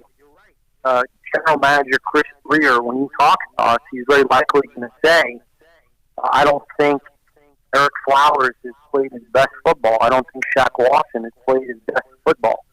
I don't think Emmanuel Ogba has played his best football. We think we can coach these guys up to be even better, to be their best. As Flores says, the best version of themselves. It's corny, it's cheesy, it's cliche, but you know what? The people in our society who think that way are the ones who are, in fact, the most successful. So, Joe, when you start to look at this division, my brother, I mean, with a great draft, they could be in the mix for this division. They could go from, 5 games to maybe even challenging for this division if you really have a hell of a draft to go along with this group of free agency and what you already won 5 games last year with that group. I'm starting to look like this team may be able to challenge for the damn division. It's crazy. Yeah, I mean, Miami's going to draft 1 or 2 offensive tackles in the first round, and that's going to really improve the offensive line. They're going to draft their quarterback, and, if it's Justin Herbert, I'm going to guess that you see Ryan Fitzpatrick all year, like literally all year, because Floyd has shown that he's not going to turn it over to a young guy just to turn it over to a young guy. And if it's Tua, due to injury, he's probably not going to play until the, later half or third of the season anyway. It's interesting. Statistically, Ryan Fitzpatrick was very similar to Tom Brady last year. So the Buccaneers, and now neither one was great, but the Buccaneers are signing a player who is going to be a shell of himself, man. I mean, he's, Bill Belichick is ruthless and evil and cold-blooded. But we know he's not stupid. He's an evil genius for a reason. So, people will get over the fact that New England let Tom Brady go. They'll stop crying in their green beer when they realize that, maybe like Jarrett Stidham is just as good as Tom Brady. Wow, that would be one hell of an accomplishment if Stidham can actually go out there and do what Tom Brady has done the last couple of years. Well, I mean, statistically, yeah. Obviously, what I mean is statistically, yeah. Yeah, next year. Yeah, exactly. But that, again, and that would make, obviously, Belichick, that would justify everything for Belichick. And let me tell you, and this is the race now, right? Belichick to prove that he can win without Brady, and Brady to win that he can prove without Belichick. They can say all the pleasantries they want in their releases. There's a competitive deal going on between those two guys right now.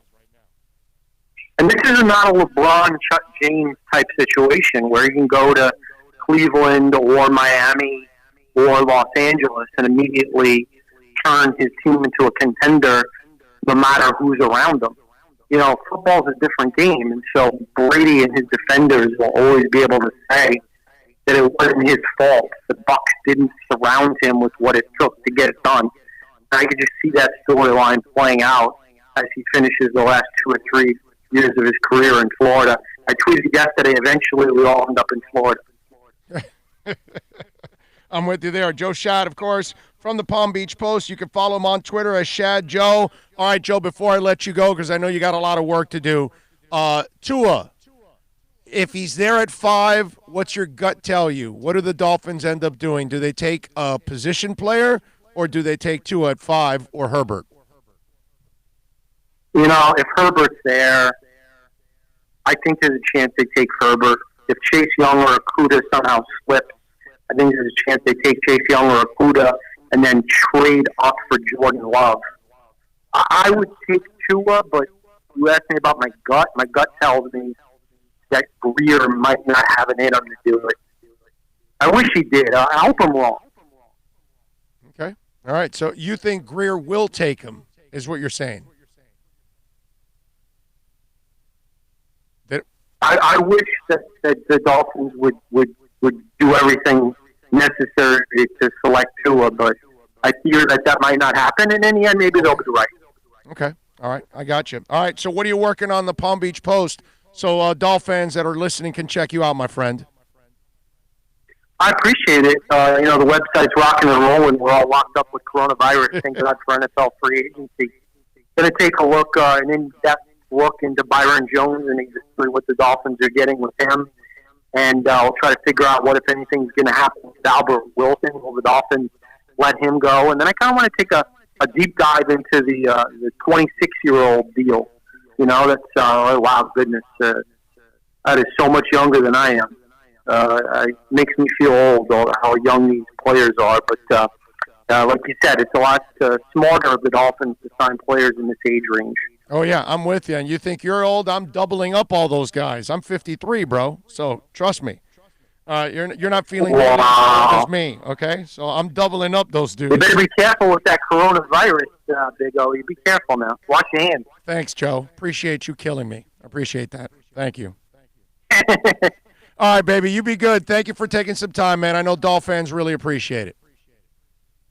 Good to talk to you. Take care, bud. You got it. You're a stud. Stay safe. There you go. The great Joe Shad from the Palm Beach Post. We love it. We love it. We love it. And those of you that are watching, make sure you subscribe to the YouTube channel so you guys know when the show is on live, because we YouTube all of our shows. Tomorrow when we're at Toyota of Hollywood, we'll be there live. We'll be on YouTube. So if you subscribe, you will get it right away.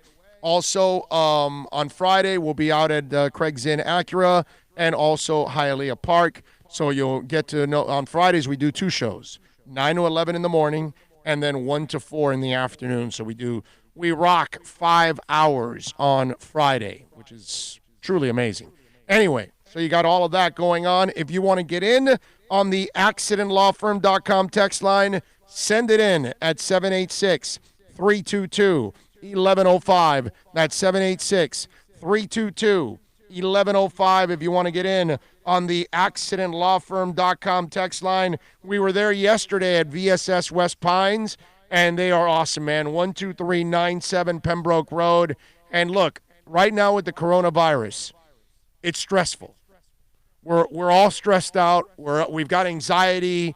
We're trying to protect ourselves, our family members. We're trying to stay away from people. It's a time where, there's a lot of pent-up frustration going on, and you need to relax. Go over to VSS West Pines at 12397 Pembroke Road. They've got so many different CBD products, and whether it's flour, whether it's tinctures, which goes under the tongue, the edibles like the chocolates, the gummies, the jelly beans, even ice cream, CBD topicals, and salve for pain. So whether it's pain, whether it's anxiety, whether it's just stress and you want to relieve it, CBD products will help you. Maybe you're tossing and turning because so much is on your mind, business, life, coronavirus, and you're not sleeping well. CBD products will help you sleep. Again, not illegal, not marijuana.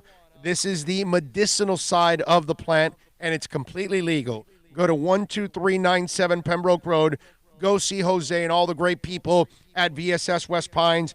Jason, Alex, Tommy, Sasha, all great people out there. They will take care of you. Very knowledgeable, so they'll walk you through it. They've got it for you and for your pets. So if your dogs or cats, you want to give them a little CBD product so their anxieties go down also, go to 12397 Pembroke Road, VSSWestPines.com. Plus tax, tech title. It includes $8.99 dealer fee on approved credit. Offers end 11/10/19. Over 1,500 Toyotas are on the ground, and truckloads of new 2020 Toyotas just keep on coming. To eliminate all 2019 models, Toyota of Hollywood is holding the ultimate 2019 model year changeover event. Make us an offer, any offer, and you can buy a Toyota at up to 50% less than their original MSRP when new and used. 50% less. A pre-owned 2019 RAV4, not $30,000, $19,775. A pre-owned 2019 Camry LE, not $26,000, $17,775. A pre-owned 2019 Corolla LE, not $22,000, $12,775. Pay up to 50% less at Toyota of Hollywood, the #1 volume Toyota dealer, based on total retail sales of new Toyotas in the Southeast region for 2014 to 2018 per SET, on 441 between Hollywood Boulevard and Sheridan Street. Open till midnight. Are you tired of watching the same old travel videos on the internet? Well, then check out MikeNoGoZones.com, a travel documentary that's breaking barriers. I go to the places that the media tells you to fear, where no one else dares to go. Baltimore, Opelika, South Side of Chicago, and more. Go to MikeNoGoZones.com. No one expects to get into a crash, but I expect you to go to accidentlawfirm.com if you do. Make sure when hiring a driver, you go through a rideshare app so that you can be covered by the insurance, which can be up to $1 million whether you're a passenger or a driver. In other words, don't try to save a few bucks by paying cash instead of going through the app. I'm attorney Bobby Nunez from Nunez Law in Miami, and we're here to help you through the process. Go to accidentlawfirm.com for a free consultation from me, Bobby Nunez. That's accidentlawfirm.com.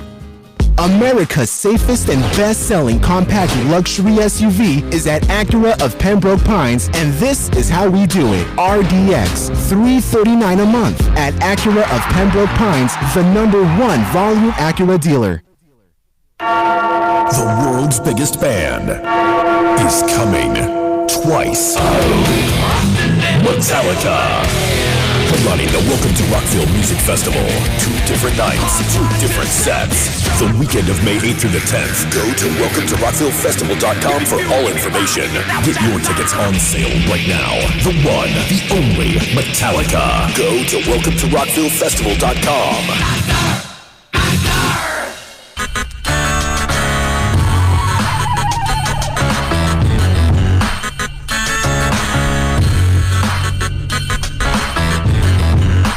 This is the Big O Show. This is the Big O Show. This is the Big O Show.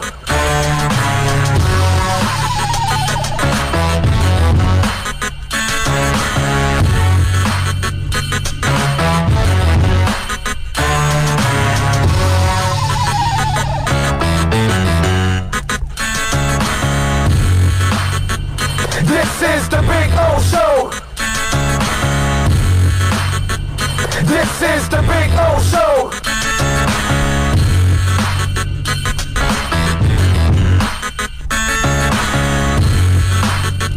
All right, welcome back. We thank Joe Shad for joining us there. Talking a little Dolphins football. We like talking a little Dolphins football here. Sounds a little low. All right, there we go. All right, anyway, let's see. What else do we have going? Did you know this, Bill? That today, back in 1982, was the last performance in Knoxville, Tennessee for Mr. Randy Rhoads. Wait. March 18, 1982. Today, 1982, was the last show for Randy Rhoads. So then he flew down to Florida. He was in Leesburg. And he died over in the West Coast. Yeah, but I thought that they had done a performance. The bus was sitting out there next to the They hadn't performed airport. yet. Oh, they hadn't performed yet. They didn't perform in Tampa. Aha. Yeah. Well, this is Ozzy Osbourne's Twitter account. Yeah. Okay. Yeah, it's official. Yeah. Somebody's going to know when is Randy's last So last these performance. guys were screwing around in the plane, buzzing the bus prior to the concert. Yeah, keep it going for a second.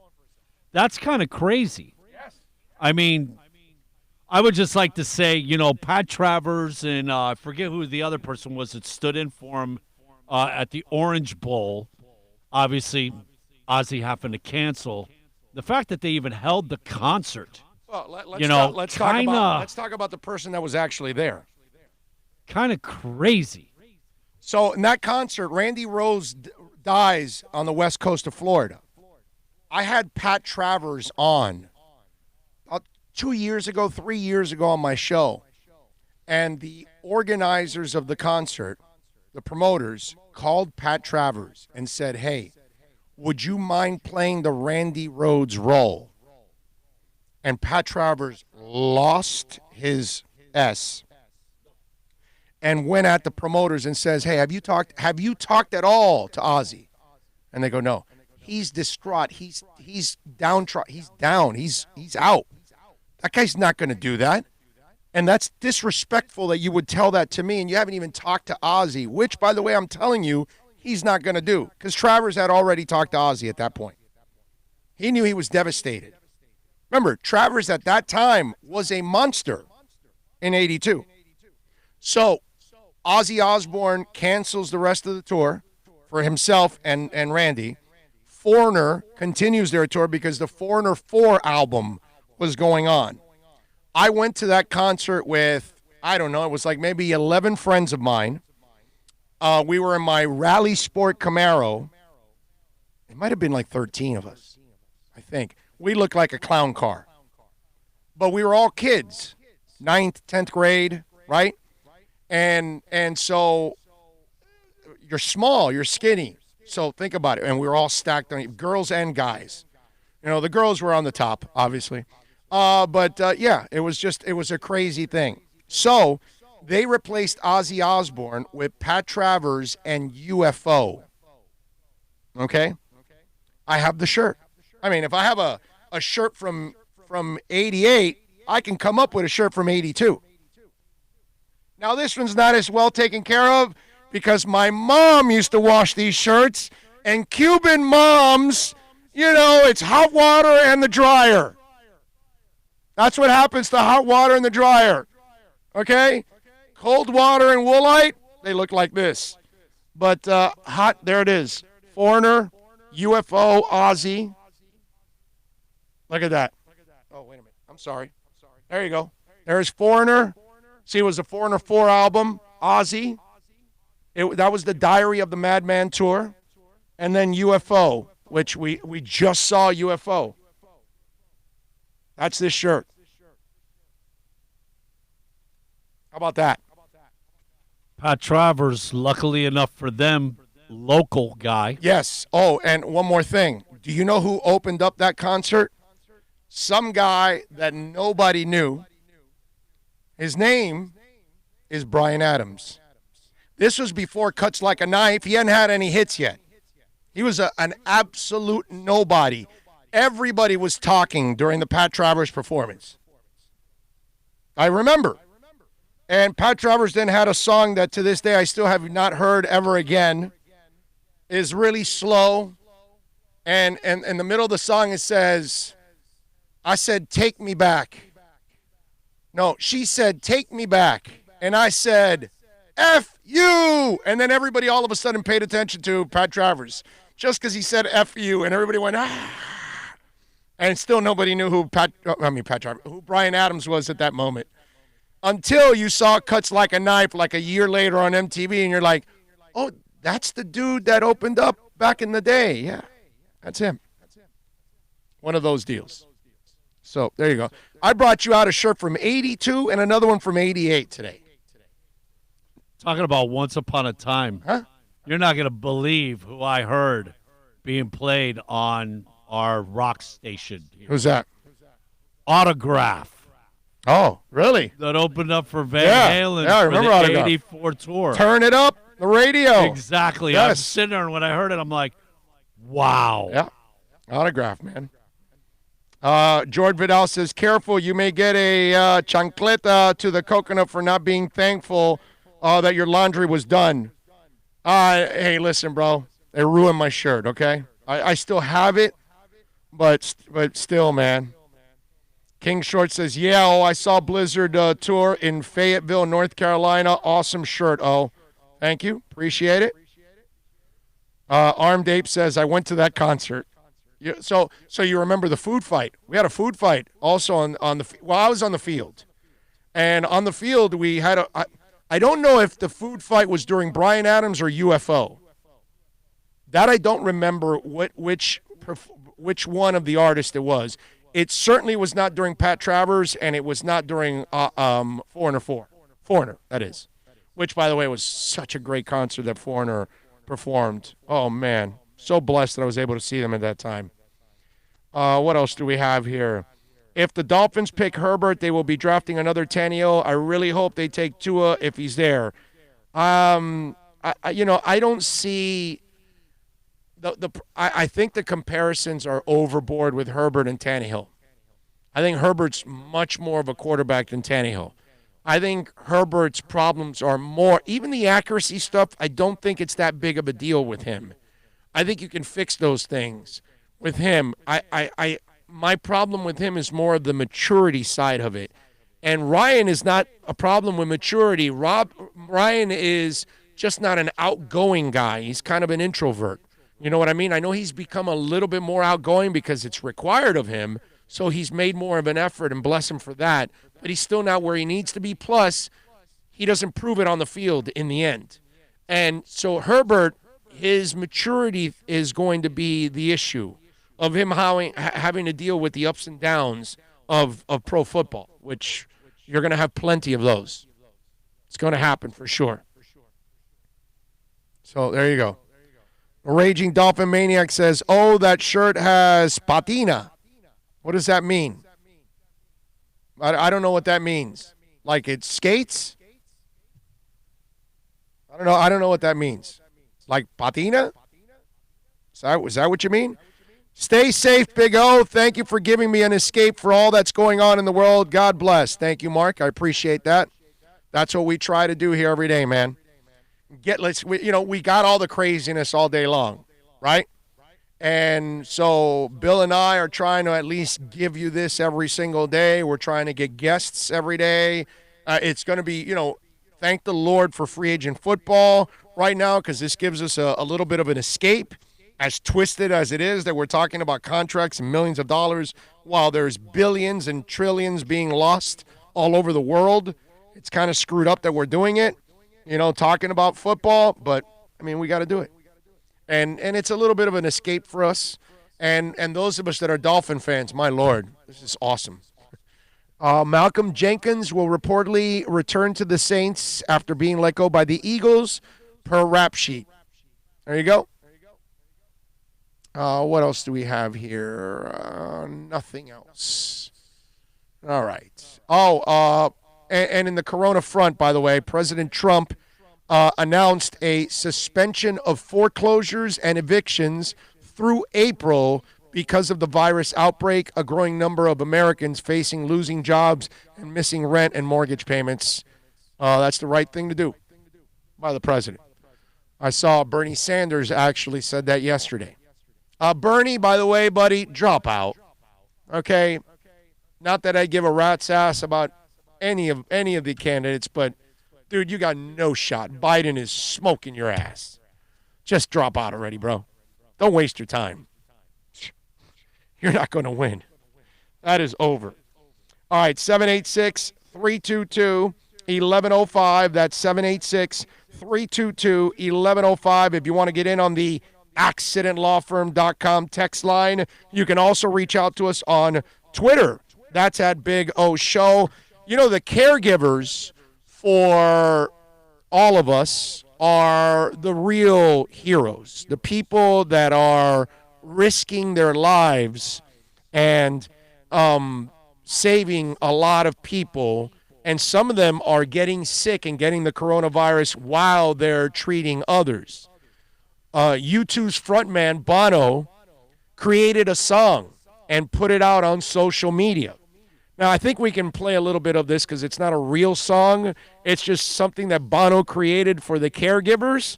So I hope we don't get in trouble for this. Little postcards from Bubble in Dublin on the St. Patrick's Day. Little tune made up here about an hour ago. I think it's called Let Your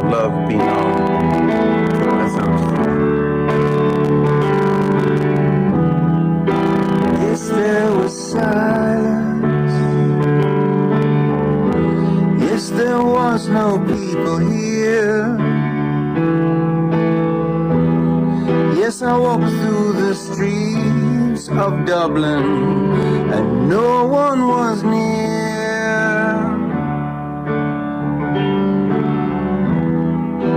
Yes, I don't know you.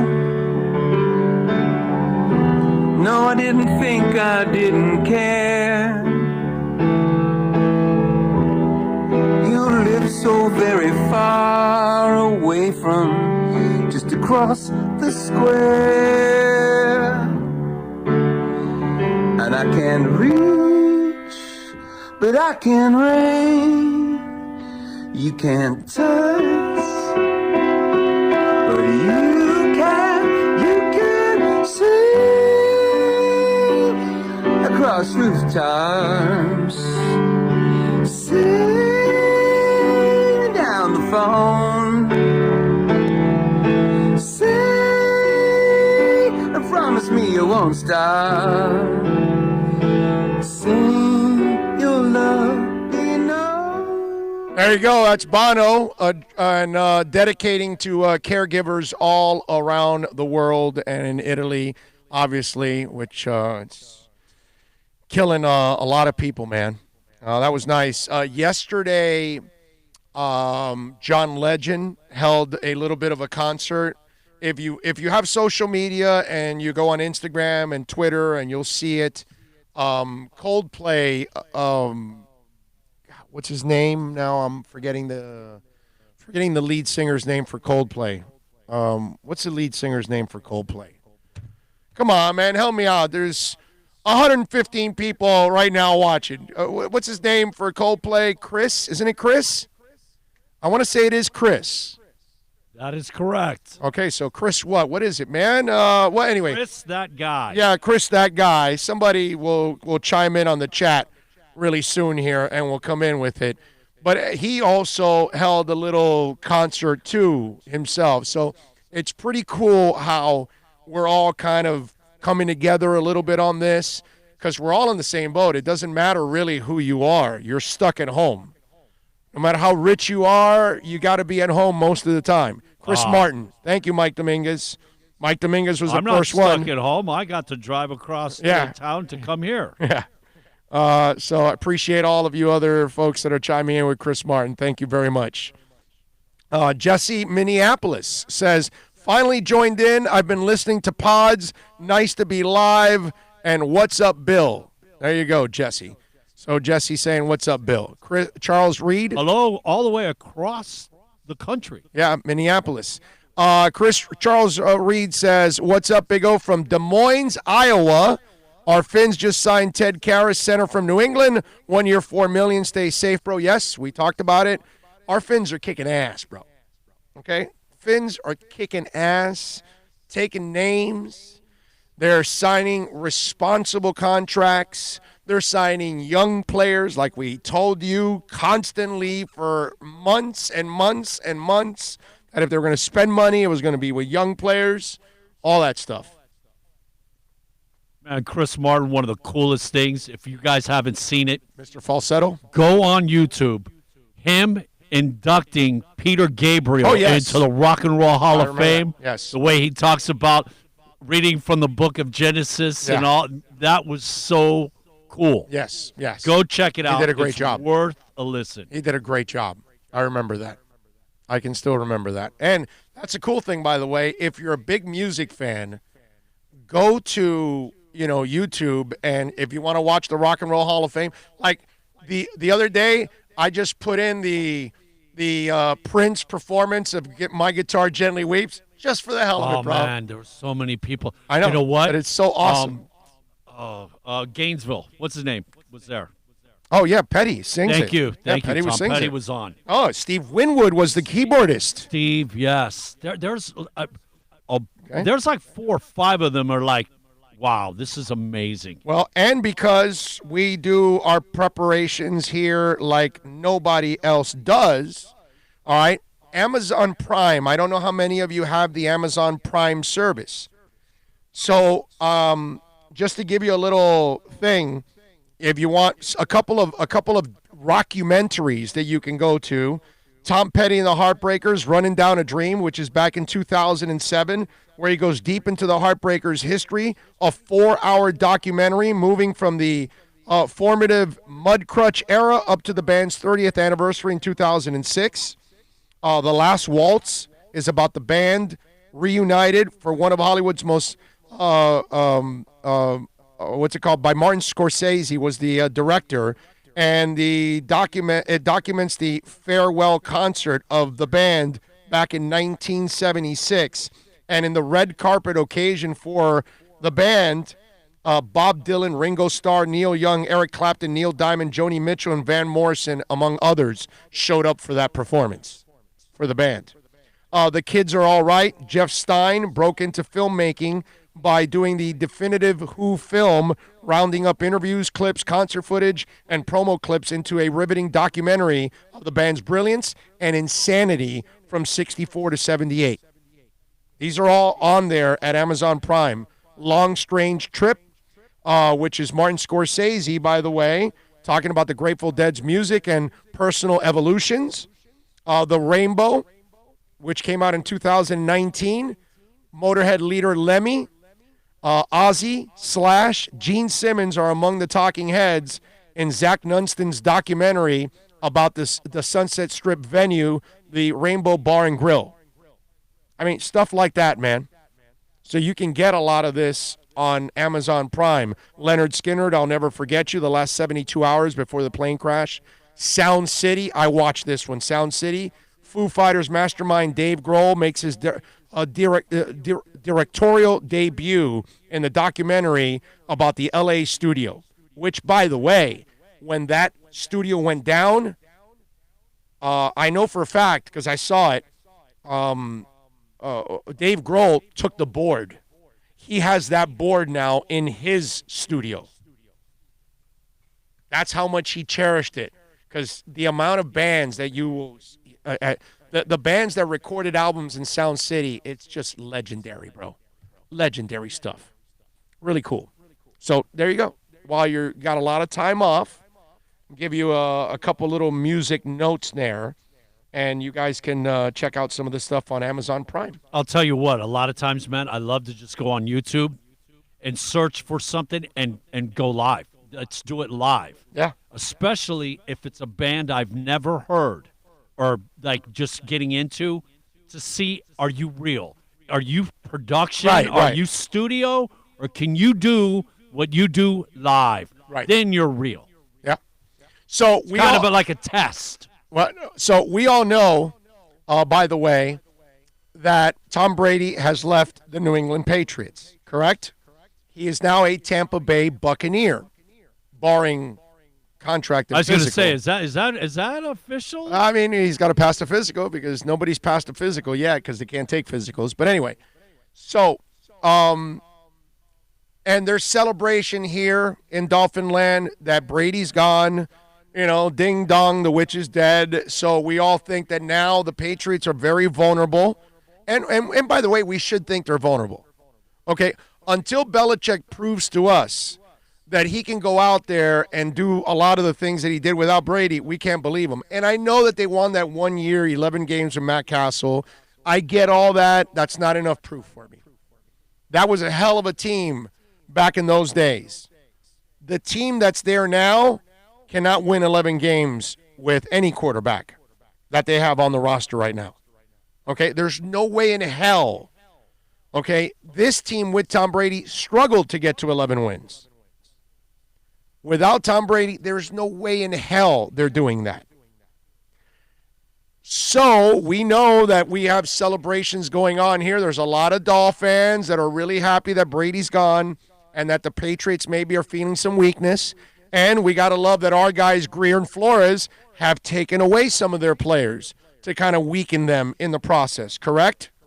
Well, Buffalo Mayor Byron Brown has a message for Bills fans about Tom Brady's departure from New England. For those of you that want to celebrate Tom Brady leaving the New England Patriots and hopefully leaving the AFC East, There are no mass gatherings. Celebrate responsibly, celebrate at home, and with less than 10 people present.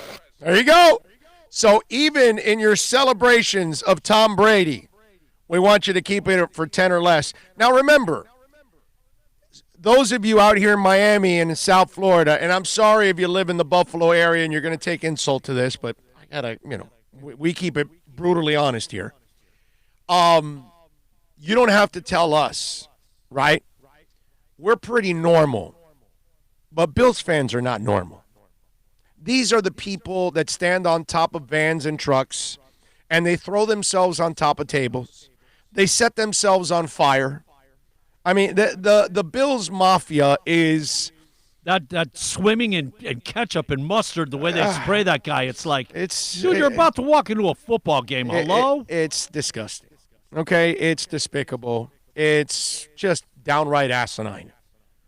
Okay? They do a lot of stupid things over there in Buffalo. All right? The Buffalo fans, they're a few sandwiches short of a picnic. The elevator doesn't go to the top floor. Both oars don't touch the water. Whatever saying you want to use. But that's the Buffalo fan. And so you got to tell those nutbags not to get together. I mean, really, seriously, because they'll now get all together and start diving off buildings and, breaking tables. I mean, the things that they do before games, it is just absolutely asinine. Got to thank him for some wings and Goo Goo Dolls. That's about it. That's about it. Any other Buffalo bands outside of Goo Goo Dolls? There's got to be another one, right? I would assume, yes. Yeah, there's got to be somebody else that's a Buffalo band. Charles Reed says, I wanted to whoop Brady's ass and send him to the pasture this year. Hate to see him leave. Charles, you and I are brothers from a different mother, bro. Okay? No doubt. That's how I felt. I didn't want to see Brady leave either because I'm feeling like our Dolphins are now on the rise. Okay? And I know, look, I get it. I'm in the minority. There's a lot of you out there, you don't have the same confidence in Chris Greer and the Dolphins like I do right now because so many of you are jaded from everything that's gone on in the past, and I get it. Some of you are on the bandwagon with me, not bandwagon of the Dolphins. We're always all, whether you believe in Chris Greer or not, you're a Dolphins fan. I don't believe in that bandwagon crap. What I mean by is that whether you believe in Greer or not, that bandwagon. And some of you, you know what? You need to be convinced. I don't got a problem with that. I don't really have a problem with that. I have more of a problem when you assume that he's terrible and assume that he was in charge in years past. That part is stupid because he's not. But I get those of you that, hey, I'm in a wait-and-see mode with Chris Greer. That's fine, man. That's fine. You don't have to go out on a limb. I do that all the time. I go out on the limb. Okay? When they hired Joe Philbin, I said right away he would be a bust. He would be a terrible coach. I didn't wait one moment for him to coach. Not 1 minute. I didn't need to see a minute of him coaching. I told you it was going to be a disaster. I go out on a limb. And last year, the year before last, when I said to hire Chris Greer, that was out on a limb. So that's my style. Okay? I'm willing to go out on that limb, and if I'm wrong, I'm wrong. Hey, I said Brady would stay in New England. Wrong. Dead ass wrong. You know, it'd be kind of cool to do today? To watch a replay of Week 17's game. Ooh. Right? Like, that would be goodbye, fun. Brady, you're gone. Yeah. Blah, and just commemorate the moment, because another thing. Yeah. If you think about it, we did not get to celebrate that but for 12 hours because the next morning was X's thing. Yeah. It was such a downer. No, you're right. You're right. So, yeah, that would be awesome. Delta Airlines sees revenue plunge $28 million in March. No, 28. Wait a minute. Oh, that thing went. Jags are trading Nick Foles to the Bears for a compensatory pick and a fourth rounder. You know what? And me and Greep were talking, and I said, "Watch, we're either going to get Dalton, or we're going to get Foles. Watch, that's what we do." What a stupid You know who I team wanted? the Bears are. You know who I was talking to my buddy up in Chicago? What a stupid You know what we wanted? We were like, let's get Glennon. Let's bring back Glennon. He was supposed to be prior to Trubisky. Let's bring him back. Jags are trading Nick Foles to the Bears for a compensatory 4th-round pick. So it's like the back end of the 4th round. Like it's an early 5th rounder. Do I not know my team? Did I not tell you? Oh, man. It's ignorance at its best. Wow. And they traded Nick Foles. Okay, so Pace and Nagy were stupid enough to draft Trubisky, and now they're even dumber for trading for Nick Foles. Those are fireable offenses. Seriously. There's no way that I'm the owner of the team. Maybe they want to get out of the cold weather, They want to be fired. I don't know. This is the moments where you need a meddling owner. Because if your front office is stupid and your coach is stupid, you need a meddling owner. Because I got to tell you, if I own the Bears and the moment Week 17 ended, I'm walking into the office and I'm sitting down with Nagy and Pace, and I'm going, all right, guys, so what are we doing about quarterback? And then Nagy and Pace, well, Mitch improved here and there. No, I don't want to hear that. I don't want that guy on my team anymore. What are we doing about quarterback? And then when they say, well, we're thinking of maybe we trade for Nick Foles. Okay, you're both fired. Get the hell out of here. Let's go. I get somebody else. I mean, there's no way that I own a team and I allow you to trade for Nick Foles after you already traded up to get Mitch Trubisky. Because I'm already questioning whether you know quarterback or not by drafting Mitch Trubisky. The fact that now you would trade for Nick Foles just tells me you're a bunch of effing morons. Wow. See? This is why I'm really happy to be a Dolphins fan right now. Because I'm watching our front office do things that make a lot of sense. They're disciplined. There's a plan in place. You can see it. We've been describing that plan for months now. Now it's actually happening. Okay? And they're doing things that they're not getting pushed and forced into anything. They weren't even forced into the Tunsil trade. They were like, nah, first rounder, not enough. 2 first rounders, not enough. 2 first rounders, second, not enough. 2 first rounders a second, and we'll take Kenny Still's salary. Sold. All right, you can have him. There you go. You know what I mean? I wanted us to go after Jameis Winston. At least there's that would make more sense. Upside, something. No, there's upside. There's upside. Yes. There's no upside on Nick Foles. There's no upside on Mitch Trubisky. You can just see what they are. Winston, there's the one problem you have with him. Turnovers. That's what you got to overcome. But you can't it's hard to overcome. You're not a good quarterback. That you can't overcome. You are what you are. Now, in the course of this discussion last night, I did say, if we get one of those 2 Jags, Dalton or Foles, you hope that they beat out Trubisky so that you wash your hands, you're done with Trubisky. That's it. Go away. Goodbye. Right? Yeah. No, you're right. Yeah. But we're still not going anywhere fast. No, you're not going anywhere at all. At all. That's the kind of stuff that just makes no sense. All right, so how about this? Does this make sense? So the Bucs. So you know what? Let's do this. Let's take a break, and then we'll come back on the other side, and we'll get to that point in a second. Let me tell you a little bit about Murias Dental, man. Eric Murias, his dad. These are exceptional human beings, a great family. It's a family-owned company. They've been around forever.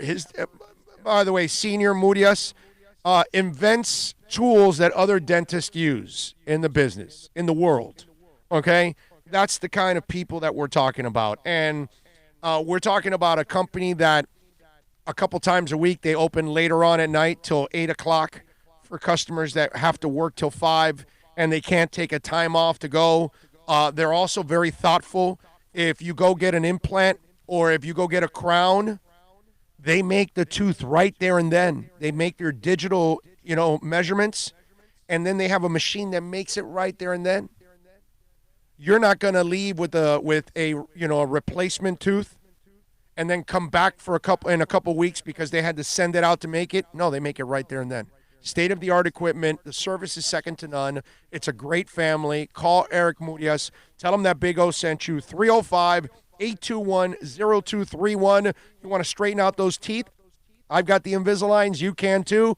305-821-0231. Or visit them on Instagram, on Twitter, on Facebook. Murias Dental. America's safest and best-selling compact luxury SUV is at Acura of Pembroke Pines, and this is how we do it. RDX, $339 a month at Acura of Pembroke Pines, the #1 volume Acura dealer. No one expects to get into a crash, but I expect you to go to accidentlawfirm.com if you do. Make sure when hiring a driver, you go through a rideshare app so that you can be covered by the insurance, which can be up to $1 million whether you're a passenger or a driver. In other words, don't try to save a few bucks by paying cash instead of going through the app. I'm attorney Bobby Nunez from Nunez Law in Miami, and we're here to help you through the process. Go to accidentlawfirm.com for a free consultation from me, Bobby Nunez. That's accidentlawfirm.com. Are you tired of watching the same old travel videos on the internet? Well, then check out MikeNoGoZones.com, a travel documentary that's breaking barriers. I go to the places that the media tells you to fear, where no one else dares to go. Baltimore, Opelika, South Side of Chicago, and more. Go to MikeNoGoZones.com.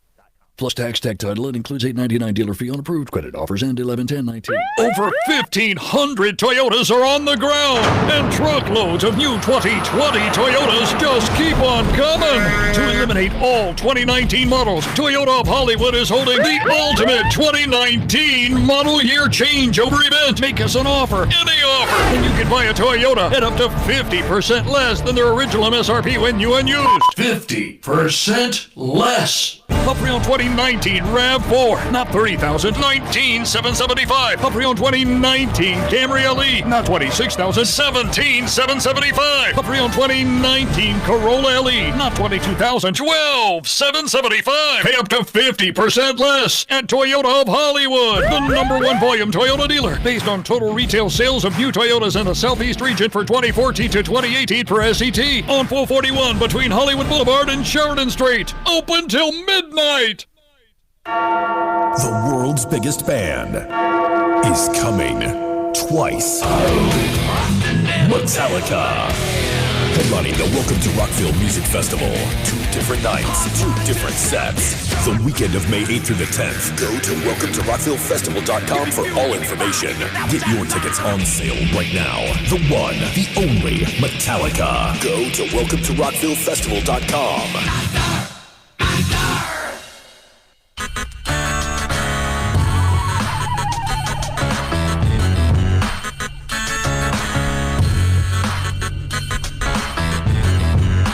This is the Big O Show. This is the Big O Show. This is the Big O Show.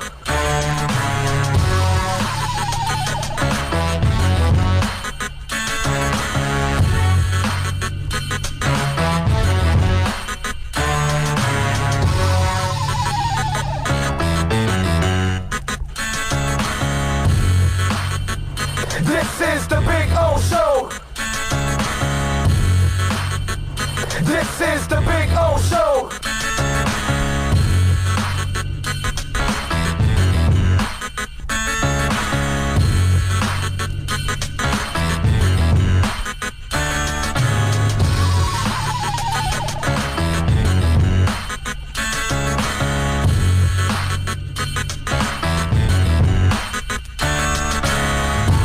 We're back, rocking and rolling. Stay safe, folks, okay? Please stay safe out there. Keep your distance. You know what I did yesterday? Don't be like Hialeah getting into a fight over water at a Walmart. I ordered gloves. I'm going to start wearing gloves. You know what? I was thinking about that. That would be the easiest thing to do. Yes. I'm going to start wearing gloves. I ordered surgical gloves yesterday. I have seen people walk into a store and grab the bags and put them right on their hands. Right. You know, like the ones, you put all your stuff in. Right. Just literally walk over there, grab 2 bags, and slip them on their hands and walk around the store. Right, yeah, like but that. I'm not going to do that. I'm going to actually get real gloves. I'm just throwing it out there. I got it, 9mm. I didn't want to go to the 14 because that's like real thick. But the 9mm ones are pretty sturdy. And when I go out, I'm going to start using gloves. Did you see the fight I was talking about? What I literally was talking about. Yes. I mean, literally. Yes. That looked like those guys in the uniform. They were Metro Dade, right? That brown with the light brown. Yes. That looked like Metro Dade cops. Looked like it. That was. Come on. Yeah. We're talking about water. Yeah. No, you're right. Let me ask you guys something. Will the Bucks, now that they've got Tom Brady, the question is now, do they go after Antonio Brown? Because Antonio Brown was, let's just say, in contact with Tom Brady, right? And the question is, would he be a good option for Tampa? Michael Irvin was on the NFL Network talking a little bit about it. Let's play here a little Michael Irvin talking about Antonio Brown joining Tom Brady in Tampa. Tom Brady is not just going to Tampa. He's also trying to show everybody that he left in Boston that he can win a championship without Bill Belichick. And that's going to require all the talent that you can muster up. And if Antonio Brown is anywhere available, even if not available early in the season, but you can get him on that team and you can put him in that slot, and then you can have Godwin and Mike Evans out wide. Man, listen, Tom Brady will have a great chance at doing something in Tampa with that kind of talent around him. Always remember now, it's not just about what he's trying to do in Tampa. It's also about what he's trying to beat that he left in Boston. Now, look, I get it. Michael Irvin has always had knucklehead in him, so he's going to kind of defer and be sympathetic with the knuckleheads. Tom Brady doesn't need Antonio Brown, okay? And the guy that also doesn't need him is the head coach, Bruce Arians. And Bruce Arians, to me, doesn't look like the kind of guy that wants to deal with this kind of nonsense. There's a history also with Bruce Arians and Antonio Brown. Remember, Antonio Brown played for the Pittsburgh Steelers. Do you know who also coached for the Pittsburgh Steelers? Yeah, Bruce Arians. So Bruce Arians is already kind of, let's say, he kind of knows what this guy is all about. Okay? He knows, he has seen it firsthand. And they've had their share of exchanges, right? So last year, Arians expressed on the Adam Schefter podcast how much Brown has changed. Arians was with the Pittsburgh Steelers as an offensive coordinator from 2007 to 2011. The latter 2 years, Brown was also there. He goes, there's too much miscommunication, too much diva, Arians said of Brown. I've heard so many stories. I like Antonio. He plays as hard as anybody on Sunday, and he practices hard. He's just got to make better decisions off the field, be on time, do some of the little things. Okay? So AB got a whiff of Arians on the podcast at that time. So he tweets out, he didn't draft me. He drafted E. Sanders. Same guy who missed rehab to go on networks to talk about me on Situation. He have zero clue. Arians now wears a Kango hat and glasses, but I'm a diva. Done seen it all, then they say we friends. Stop lying. Okay? So these are the things that It's just not going to work. And here's the other thing. We earlier in the show, we talked to Scott Reynolds from the Pewter Report. And we talked about the situation that Brady walked into. Godwin is a hell of a receiver. The guy's turned himself into one of the best receivers in the NFL. Mike Evans is already one of the best receivers in the NFL. He's a physical freak at that size. He made Johnny Manziel. Okay? This will be the tallest receiver Brady's ever hooked up with, 6'5". He's 1 inch taller than Randy Moss. Okay. So, I mean, the fact that he's got Godwin and Evans, he doesn't need Antonio Brown fighting the other two guys for footballs. Because Antonio Brown's not going to get the kind of footballs thrown to him in Tampa because you've got Mike Evans, because you've got Chris Godwin. And I know that the Arians system is not the most tight end friendly system out there, but it will become more tight end friendly because of Tom Brady. And with OJ there and Cameron Brate, he's going to use those guys because Brady's not stupid. Brady's going to throw to the open guy. And let me tell you, he's been a bust throughout his career, but he actually had some moments last year in Brashard Perriman. I don't know if Brashard has found a way to, because he's really more of a 9-route guy. Not a guy that has not a great route runner. And I don't know if he becomes more of a factor, but they don't really need Antonio Brown right now. They need a running back to go along with Ronald Jones II, and they need to improve their offensive line. Antonio Brown, one, will not get paid. Nobody's paying Antonio Brown. Whoever he signs with, he's going to have to sign a low-end deal that has a whole bunch of incentives. Conduct incentives, production incentives, all those things. It's like, yo, dude, we're not paying you anything. You're going to have to earn it whether you like it or not or you don't play, period. Nobody's going to give him a big signing bonus. But then you have a guy that is going to be worried about his incentives, and he's going to want to reach incentives because he's money hungry, and he's got all these problems, and he's got all these lawyers and all these cases and baby mamas and everything. He's going to be broke. Why would you want all of that? Why would you want any of that mess? It's in theory, because of what we heard, the latest history in the last year, that Brady and him stayed in contact and all that. I think Tom Brady also realizes that where he's at, he can't screw it up, and you don't need that kind of drama. And here's the thing about Antonio Brown. He doesn't learn. He's as ignorant as it gets. Okay? That is 100% on target. He is as ignorant as it gets. He hasn't learned a damn thing. All he's doing is scheming and scamming and trying to get around everything. The system, the penalties, the fines, the jail time, the violations, the rights, the wrongs, whatever. That's who he is. And if you're the Bucs, you got something good going right now. You got a nice team. Their defense was top 10 the second half of the year.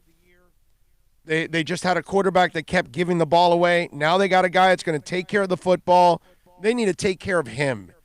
Boost up the line and boost up the running game. Lord knows he's won with less at wide receiver than what the Tampa Bay Bucs have. Okay? He's won with less. He's won it all with less. And like I told Reynolds, this is the best tandem of tight ends he's had since Gronk and Hernandez. Because those two guys can play. So you get those guys on the field and get them to be consistent, you're going to be rocking.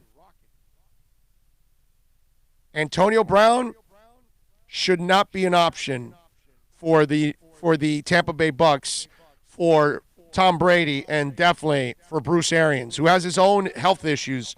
Last thing he needs is this idiot to take you to the point of heart attack, because that's basically what's going to end up happening. No Antonio Brown. All right, 786-322-1105. That's 786-322-1105. Remember, while you're watching, subscribe to the show. Subscribe, hit the thumbs up, and share the link. Send it to a friend on a text. Post it on Facebook, on Twitter, Instagram, all that good stuff. Spread the word, baby.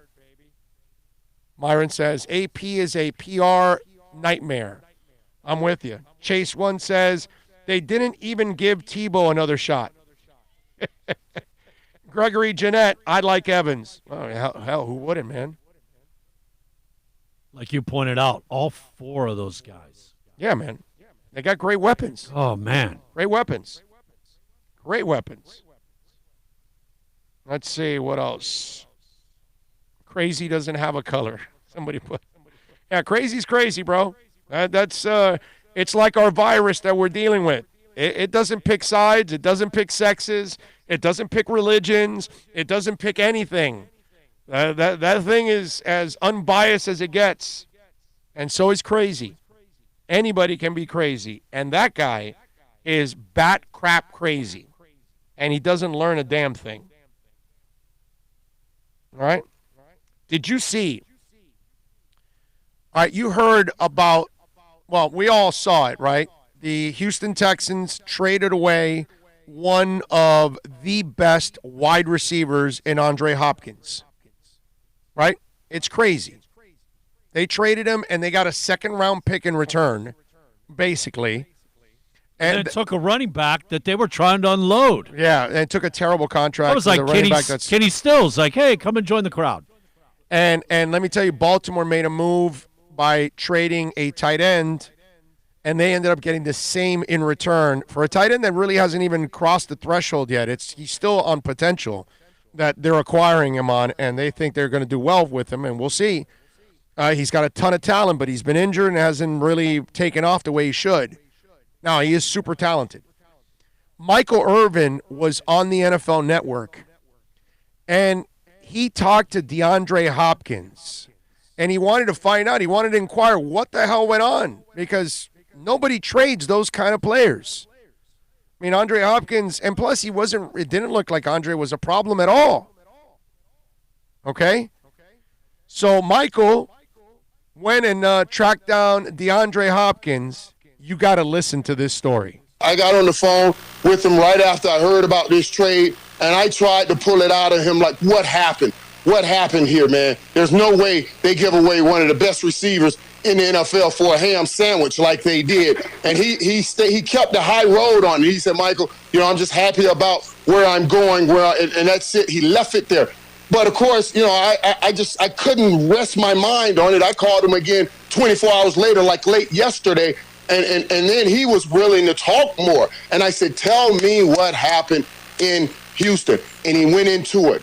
He told me, he said, Michael, it was a bit of a power struggle there because Coach O'Brien thought he had too much influence over the locker room. He called DeAndre Hopkins in a meeting to talk about this and to kind of, hash it out. In that meeting, he started the meeting with telling DeAndre Hopkins this that blew my mind when DeAndre told me this. He told DeAndre Hopkins, he said, hey, the last time I had to have a meeting like this, it was with Aaron Hernandez. I was like, what? He put in Aaron Hernandez in this meeting? He said, yes, he did. He said, Michael, that blew my mind that he would even bring that up. I've never been in any trouble. I don't know why would he equate me with Aaron Hernandez. And from there, the meeting just deteriorated. He got into talking about DeAndre Hopkins because DeAndre Hopkins has a few kids and from different women. And he said, he told DeAndre he doesn't like that he has his baby mamas around sometimes. And from that, I think the relationship just went bad. And thus, we got a trade of DeAndre Hopkins from Houston for basically, like I said earlier, a ham sandwich, all because of that relationship. That is, wow. I mean, DeAndre Hopkins looks like a solid dude overall. Okay, so he doesn't make good decisions with his pecker. And he puts it in all kinds of garages out there. And he's spit out a couple of kids. All right, well, it is what it is. He's not the first guy to do it. He's not the first athlete, not the first entertainer, not the first politician, not the first man that has had kids with multiple women that maybe he isn't even married to. That happens a lot. And if he has a baby mama over, big deal, bro. As long as they're not, like, forming a ruckus while they're there. If they're well-behaved and everybody's acting cool, who cares? That's none of your business.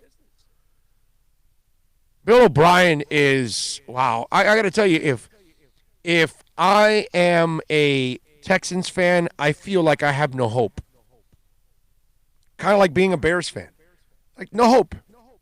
Like, you just got, like, stupidity at the top. So how are you going to get there if you have stupidity at the top? You know what I mean? And to mention Aaron Hernandez in the same sentence, the last time I had a conversation like this, Aaron Hernandez, and the fact that I guess he didn't, but I would have stood up and said, are you comparing me to Aaron Hernandez? That scumbag? That murderer? Really? And I would have walked out on his ass because I know that this, I don't need to have a conversation with you already from that point on. At all. You need to walk the hell out at that point.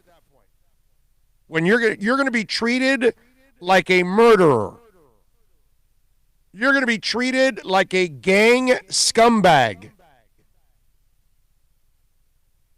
That's how you're going to be compared? If you're DeAndre, the best thing that happened to him was get the hell out of there. You're not going anywhere anyways there. And, man, if I'm Deshaun Watson, wow, am I pissed. Like, if you're Deshaun Watson, why would you want to play for the Houston Texans and that guy? Seriously. You can't be happy with the direction of that franchise. You can't be happy that you got rid of one of the 3 best wide receivers in the NFL. I don't know what you think of Hopkins. 1, 2, 3. He doesn't go any lower than 3. You want him at 1? I'm good with it. You want him at 2 or 3? Fine, I don't need to argue. We're splitting hairs here. It's one of the great receivers in this league. The guy has hands like Velcro. Are you kidding me? You're supposed to treat that guy like what he is. One of the best. And be happy that he's on your team. I saw now where he wants about 18, 20 million, which is like 4 or 5 million more a year than what he's making. So he has several years left on his deal, and he wants more money from Zona. Now, so Zona did inherit a contract issue, which I would imagine when that trade was going on, the agent must have mentioned it to him that, hey, my client has outplayed the current contract, just so you'll know. So if you're trading for him, we're going to want more money. He's not reporting either until he gets that money. You know what I mean? But Hopkins is a beast. And if I'm an Arizona fan, I got to tell you something. I wasn't a big fan of Kyler Murray because of the size. Not because he can't play, because he can play, he can throw the ball. He's accurate, which is one of the things, as you all know, if you follow me long enough, you know that if you don't have that requirement, I'm out. I'm done. I don't even want to deal with you. I'm not going through the ups and downs. I'm not going to wait till you figure it out because you're really not going to figure it out 99% of the time. This kid can play. My problem with the kid was he's so small that I was worried about him taking a shot, and I still am. And he's doing a great job of proving me dead ass wrong on this because he did a nice job last year. He did. But if I'm an Arizona fan, I love what they're doing because they take care of that kid. And they find ways to make him better. And they don't make his life harder. They're trying to make his life easier. So Cliff Kingsbury in that front office, monster kudos, man. Love what they're doing. I think it's really, really, really smart. But, man, how do you allow DeAndre Hopkins to walk out? That is a game-changing wide receiver. and you're a pretty good team. You know what? If you were rebuilding and you were going to turn over the team and you weren't going to be really good for 3, 4, 5 years from now, and DeAndre's one of your valuable pieces and you want to trade him for a boatload of picks, fine. But you weren't that situation, and you had to get the Stephon Diggs motherlode in order for me to justify the move. It's like Tunsil. Do I want him traded? No. But wait a minute. Are you willing to give me 2 first-rounders a second, and you're taking $8 million off our books? Let's go, baby. Let's go. I like Tunsil, but not that much. Let's go. Stephon Diggs is a hell of a player. The Minnesota Vikings made an awesome trade. I can't deny them that trade. And super smart. You got 800 picks for him, and there's 800 receivers in this draft. You'll replace Stephon Diggs with no problem. If you know what the hell you're doing, you draft the right guy, you won't miss a beat. But you didn't even get the mother load. You got nothing, like Michael Urban says, a ham sandwich. All right, it's 2 o'clock. Michelle Kaufman, let's talk a little life. She's covering Corona. We'll talk a little Inter Miami. We'll talk a little sports with her, too. Next. Plus tax, tech title. It includes $8.99 dealer fee on approved credit. Offers end 11/10/19. Over 1,500 Toyotas are on the ground, and truckloads of new 2020 Toyotas just keep on coming. To eliminate all 2019 models, Toyota of Hollywood is holding the ultimate 2019 model year changeover event. Make us an offer, any offer, and you can buy a Toyota at up to 50% less than their original MSRP when new and used. 50% less. A pre-owned 2019 RAV4, not $30,000, $19,775. A pre-owned 2019 Camry LE, not $26,000, $17,775. A pre-owned 2019 Corolla LE, not $22,000, $12,775. Pay up to 50% less at Toyota of Hollywood, the #1 volume Toyota dealer, based on total retail sales of new Toyotas in the Southeast region for 2014 to 2018 per SET, on 441 between Hollywood Boulevard and Sheridan Street. Open till midnight. No one expects to get into a crash, but I expect you to go to accidentlawfirm.com if you do. Make sure when hiring a driver, you go through a rideshare app so that you can be covered by the insurance, which can be up to $1 million whether you're a passenger or a driver. In other words, don't try to save a few bucks by paying cash instead of going through the app. I'm attorney Bobby Nunez from Nunez Law in Miami, and we're here to help you through the process. Go to accidentlawfirm.com for a free consultation from me, Bobby Nunez. That's accidentlawfirm.com. Are you tired of watching the same old travel videos on the internet? Well, then check out MikeNoGoZones.com, a travel documentary that's breaking barriers. I go to the places that the media tells you to fear, where no one else dares to go. Baltimore, Opelika, South Side of Chicago, and more. Go to MikeNoGoZones.com. America's safest and best-selling compact luxury SUV is at Acura of Pembroke Pines, and this is how we do it. RDX, $339 a month at Acura of Pembroke Pines, the #1 volume Acura dealer. The world's biggest band is coming twice. Metallica.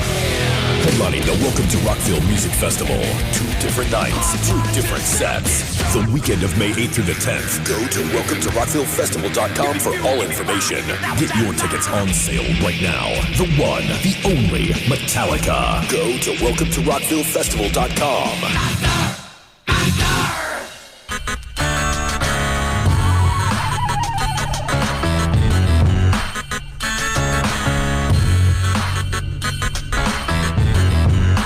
This is the Big O Show. This is the Big O Show.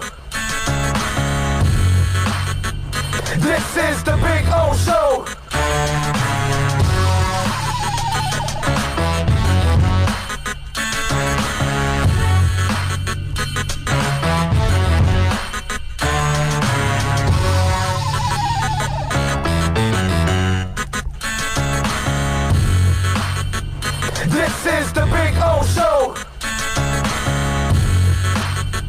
This is the Big O Show.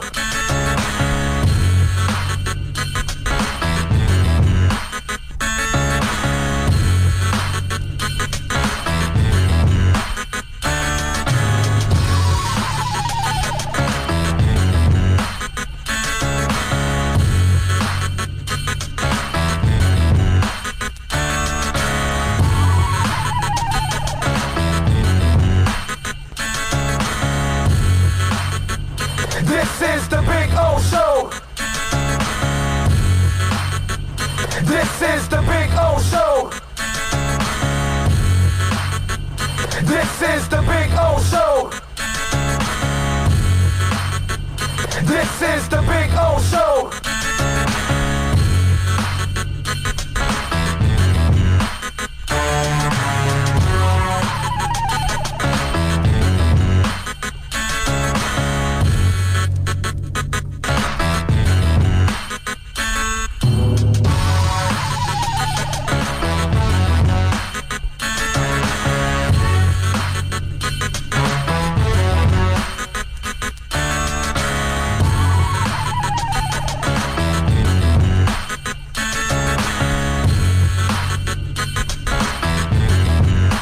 This is the Big O Show. This is the Big O Show. This is the Big O Show.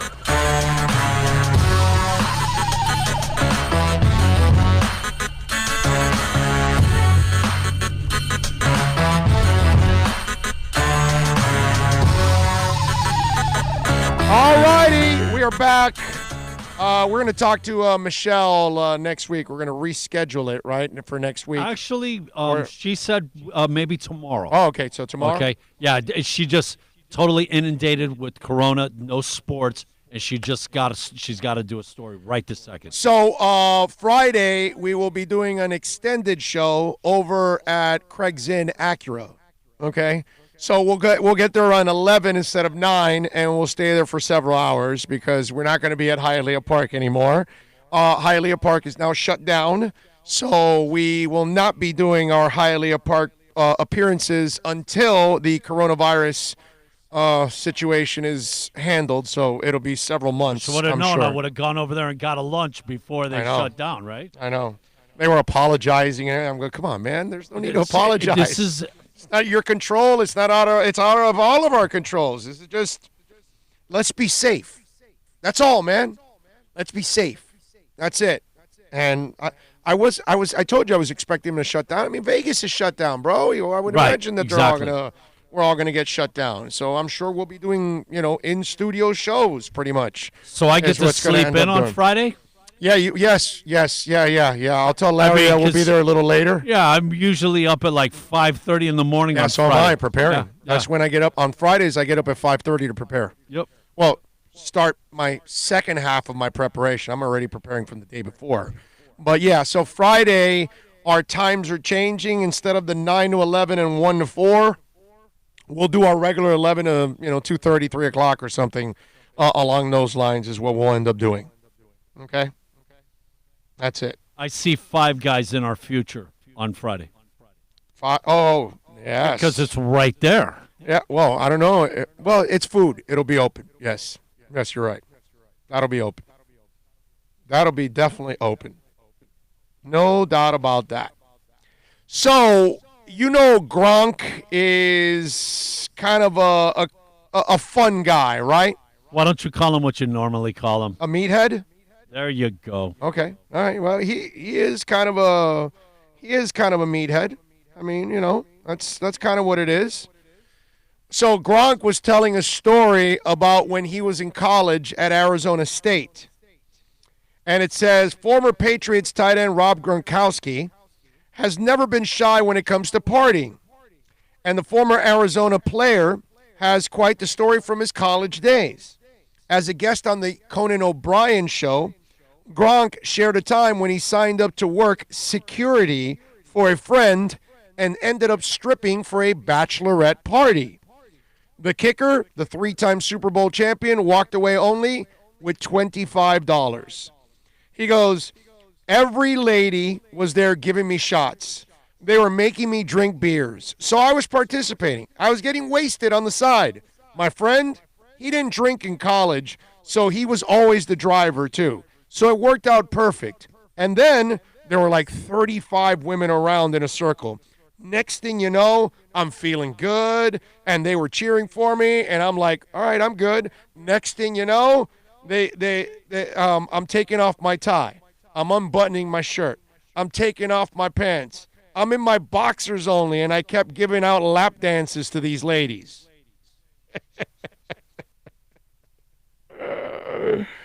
Yeah, his future ex-wife will love that story. Well, hey, man, he's a college guy. She can't get mad. She can't get mad at that at all. I mean, listen, I think there's a lot of guys that, not a male stripper, but there's a lot of guys, and maybe not in today's world, but, 30, 40, 50 years ago when there were no AIDS and herpes and all that, I'm sure there were a lot of guys that wanted to be kind of like, male prostitutes. Because they always like to, guys are constantly horny. They're always wanting to get laid. So you can't be surprised that a college football player or a college student would do something like this. Because it's just natural for men to want to be wanted by women. It's just one of those things. It's a drug we all have. It's inside of all of us. Every man pretty much has it. Even the ones that may not display it, they all want to be some type of sex symbol and have women drooling all over them and all that kind of stuff. So I'm not surprised that he would do it. Well, definitely can't be surprised Gronk would do it. But my point is, there's a lot of other guys that if they had the looks and the body, because obviously you got to have the body in order to be doing that, they would do it. Because, us rotund guys aren't necessarily going to get that kind of response from the ladies. You know what I'm saying? Yeah, you tell that to Chris Farley, Saturday Night Live up against Patrick Swayze. Yeah, there you go. That's nice. I like that. Ty from the Bronx says, Big O and Bill, be safe because you're both American treasures. You're way too kind, bro. Way too kind. Treasures? Yeah, exactly. Treasure trove of what? Yeah, exactly. Nothingness? Yeah, you crazy? My wife constantly reminds me I'm trash. Forget treasure. RC Inter 305 says, Arizona, not ASU. Oh, whatever. Okay. What else do we have here? Goofy Gronk. America has shut down till further notice. It's the right thing. We have to do it. Bill O'Brien is a tool in the shed. King Short says, you're talking to Tiff, not me. Jess Minneapolis says, where on earth did you get the intro music? It bangs a little bit. Or I bangs a little bit. I don't know what that means. But you like it. Well, it's Lord Productions is a local rap group, and I think his name is Pablo. He was a big fan of our show, and so he said, "Hey man, would you want an open?" And I said, "Hell yeah, that would be really, really cool." And so he made the open. I want to get Stephen Carter Holmes also to do the rock one that I've had for many, many years, but it has QAM in it. And so I got to get it without the QAM stuff inside, because that's always been the theme that a lot of people love to hear. Where is it here? Here you go. Listen up. There you go. Big old show in Orlando, how's it going? It's a place to go for local sports commentary. Dolphins, Panthers, Marlins, and the Heat. Come and find your house and when you're walking down the street. It's a big old show, about 560. The big old show, Boston Radio. 560-560.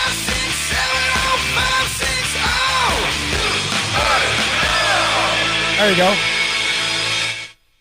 There you go.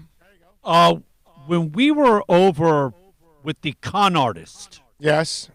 Didn't you reach out to Pablo, or didn't he call in or something? Yeah, he did. He did call in. Yeah, he did call in. Although Steven, I also talked to Steven too. Put it up there. The rap guys came up with a female version of it. This is the open. You only hear the loop. This is the open. Good morning, South Florida. This is the Big O Show. You're tuning into the Big O Show on 560. This is the Big O Show. Radio WQAM. This is the Big O Show. This is the Big O Show. Yo, you tuned in to the hottest sports radio show with Orlando, a.k.a. the Big O. 560 QAM, got it on lock. They too hot, baby, so you know that they cannot stop. So pick up the phone so you can express how you feel. I'm down with Big O, cause you know he keeps it real. 5670560. So free and Dade and Broward, let's go. He covers all the South Florida teams, from the Dolphins to the Heat, well, you know what I mean. Monday to Friday, 5 to 7, yeah. Bobby Pablo in the Big O Show. On the radio, the top's where we gonna go. Miami, that's the way we roll. Locked on the morning show, we go. No one has a similar show. Pound by 60 on Verizon and my singular phone. Talk sports, talk There you go. live and direct, because nobody. There you go. That's it right there. So you guys like the rock one or you like the rap one? Which one do you like most? You know what's something I just remembered? What's that? Do you remember some people talking about, oh, yeah, me and my kids sing the song? Oh, yeah, all the time. And they were supposed to record the kids because I thought it would be cool with all the little kid voices, Yes. put them together. Yeah. You know how many we got? Donut. Yeah, it's not a thing. It's not an easy thing to do. RC Inth 305 says, who thinks we need to have the entire Fins game crew replaced, including Joe? Joe does a good job. Oh, but that was about the rest of the crew sucks. That's been the same story for like 5 or 10 years, right? Yeah. Joe Rose is not the problem in that broadcast. Joe Rose does a good job. Leave Joe alone. The other guys, yeah, they blow. I mean, Jimmy Syphilis is the worst announcer in the history of mankind. So there you go. She's not taking a sip of tea. She's trying to smoke a joint. Yeah. Ian from Brooklyn says the rock one. Vladimir Lario says local radio's pure garbage, non-reporters trying to make people laugh. Well, you know, you got to go with goofiness when you're not good enough to talk sports. Okay? And there's nothing wrong with that. If that's your shtick, that's your shtick. It's all good, bro. It's all good. It's hard to do what we do every day. It really is. And I do it by myself, too. Okay? Which is, you know. I don't exist. I'm invisible. You know what I mean. All right? So it's just one of those deals. It's not easy. Everybody else has got a co-host. All right? A lot harder to do it by yourself. Myron says he likes the rock. RC says he's like the rock. Stimford Todd says the rap. Jess, Minnesota, that one kicks best, the rap. Let's see what else. Ty says rap. Bromar says they're all drunk broadcasting. Yeah, there's some good with that. Man of 1,005 holes says the rock one. You see? So it's kind of half and half. There you go. No, maybe the rock one took a little. No, the rock one took a little bit of a lead there. So there you go. So yeah, I gotta get those remade for our show. Now, I just haven't done it yet, but we definitely need to do it. All right, 786-322-1105. If you want to get in on the accidentlawfirm.com text line, that's 786-322-1105. If you want to get in, you can also reach out to us on Twitter. That's at Big O Show. And let me tell you where this is going to get worse for all of us. Did you notice how Kevin Durant tested positive for the corona? Okay? And 3 other Nets players also tested positive for the coronavirus. When we have massive testing, that's what's going to come out. And you're going to hear all kinds of names, and any of us are susceptible to it. Because if somebody that's infected touched a rail that you then touched, and apparently it can live on surfaces for a couple days. So if they didn't clean the button in the elevator, I don't know about you guys out there. How do you do with buttons? Because I don't touch any button with my finger anymore. It's a knuckle. That's what I do, knuckles. Every time. Wherever I'm at, if I got to hit the elevator, it's a knuckle. If I'm trying to hit something on the credit card machine, I'm trying to do knuckle. Pretty much. There's some that have that stupid little plastic cover over the numbers, and it's really hard with my hands because they're kind of big to kind of get in there with the knuckle. That one pisses me off usually. But anything that you touch, you could get sick. And that's why a whole bunch of us are walking around with this virus and we have no idea. Look at Kevin Durant. And some of the guys are I think it's called asymptomatic, that you're not showing any symptoms whatsoever, but you have it. You know how many people are walking around like that? A ton.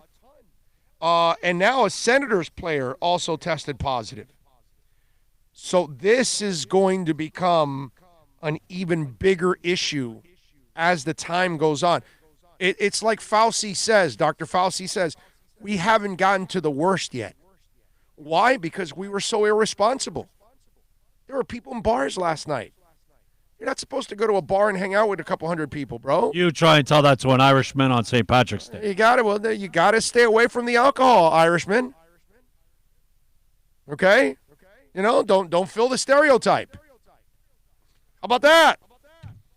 You know? There's a stereotype. You don't want to live up to it. Stay away. No green beer for 1 year. It's not the end of the world, man. It's not. We left Disney World open. And then the people rushed to Disney World to get in for the like Disney World was going to close forever. Just park your kids' ass in front of the TV and let them watch the Disney Channel all they want. And in a few months, when this is all over, you can go to Disney World. Do you know how many people caught the coronavirus in Disney World this past weekend? Thousands of people walked away with that virus. Thousands. And guess what those thousands did? They went and infected more thousands of people. It's sad, man. This is going to be really, really tragic right now. Our businesses, human beings, we're going to lose so much.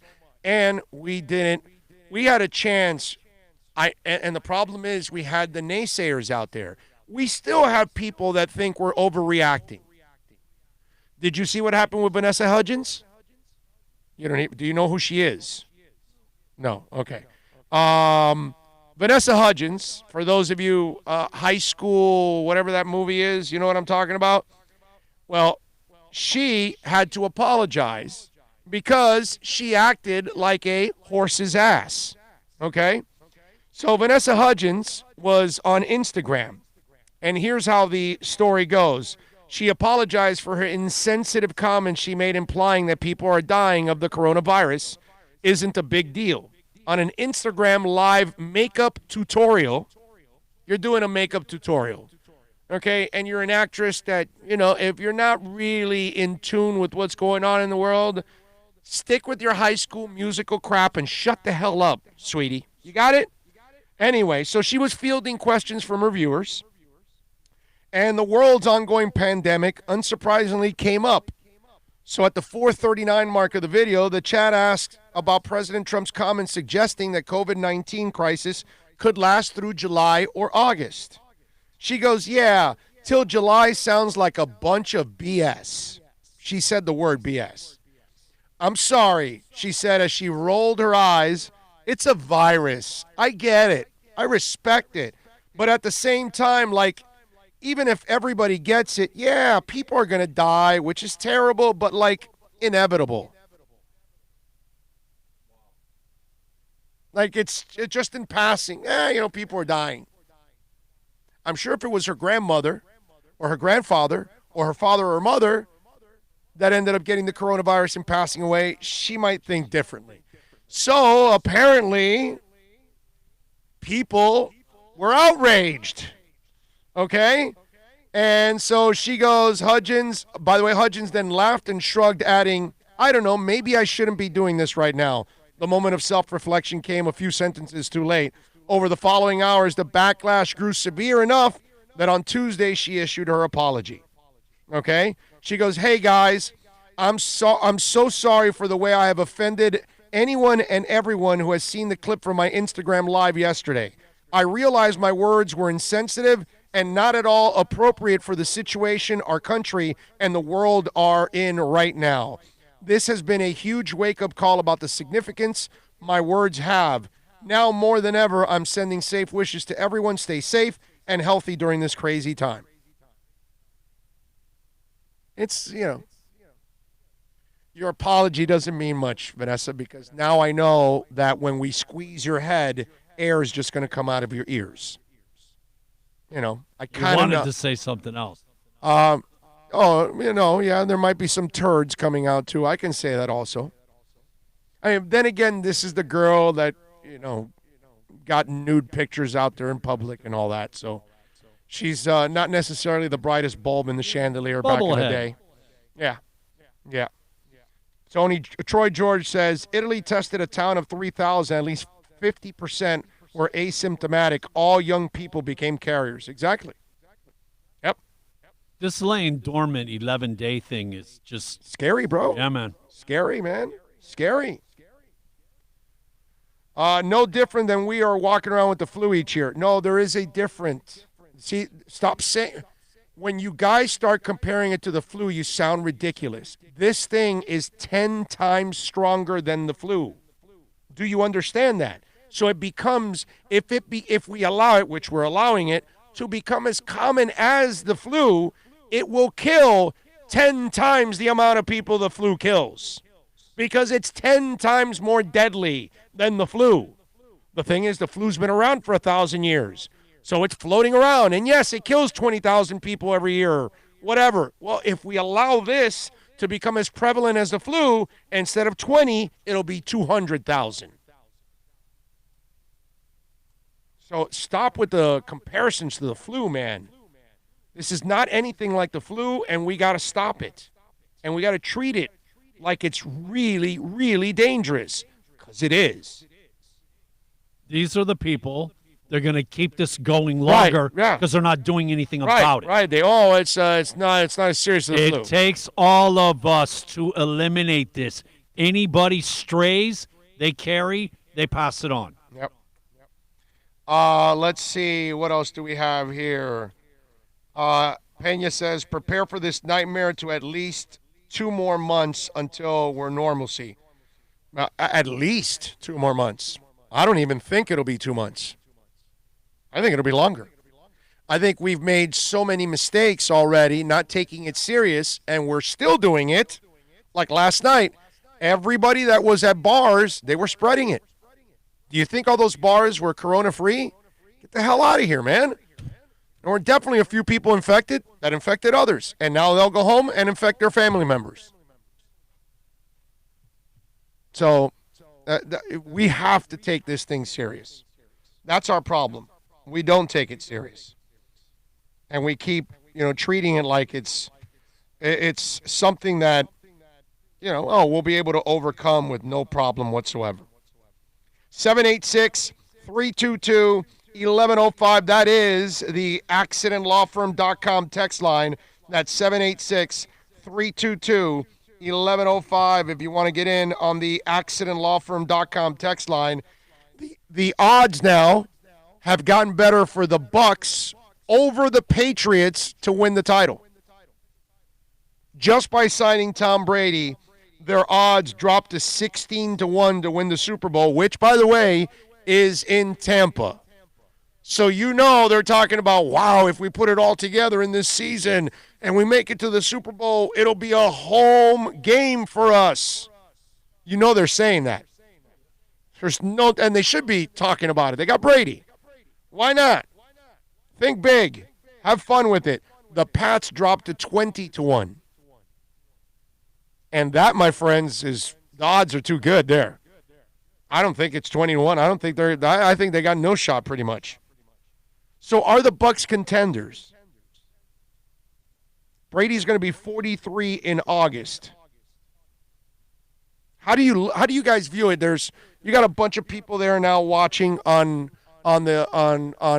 YouTube here, and if you want to send in on the accidentlawfirm.com text line, 786-322-1105, because there are 2 things that are going to happen here this season, ladies and gentlemen. Brady showed a little bit of a decline already last year. His completion rate was not very good with his receivers. He was off target. And maybe it's the age. And all of you out there, you've seen it. I'm not breaking any news. I'm not enlightening any of you out there. I think most of you are pretty smart and you can figure this out. And you've seen it live. The bottom drops out of players, and you don't know when it's going to happen. And it happens from 1 week to another, from 1 month to another, and definitely from one season to another. So 2 things are going to happen this year. Either Brady's going to play well. We know he's not going to play at his peak because he's not at his peak anymore, but he'll play well enough that you can win a Super Bowl, or the bottom's going to drop off. And he's going to look old, and he's not going to be the guy anymore. And he looks like he's going to be breaking down, and then it looks like you're going to have to do a lot more around him in order to win. So which one is it going to be? For all of you out there on YouTube and those of you listening and you want to send it in at any time you're listening to this segment on the accidentlawfirm.com text line 786-322-1105. You can send it in on Twitter too at Big O Show. Which Brady are the Bucs going to get this year? Are they going to get the good Brady? Or are they going to get a Brady that is going to become the older version and broken down? Can he climb up on that pedestal and get next to Nolan Ryan? That ageless wonder thing. Right.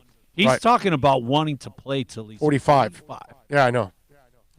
That's nice. It's football. This is a different animal. I know. It's nice and all, but he was already showing some decline last year. Now he has better weapons, so they can make his life easier. Mike Evans has got a catch range that is just awesome. You don't have to be accurate with Mike Evans. Just ask Johnny Manziel, who made a living in college football, just throwing it up to Mike Evans. He should have given half his first-round money to Mike Evans. That's what he should have done. Just saying. So what Brady is Tampa Bay getting? Because whether you want to admit it or not, that's a risk that they're taking in Tampa. They don't know if he's going to be the guy still. They have no idea.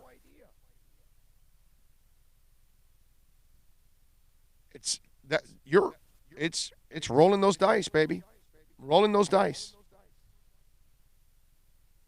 Let me see what you guys are saying out there. What Brady are they going to get? We saw Eli Manning, just like it came off with the wheels came off with the quickness.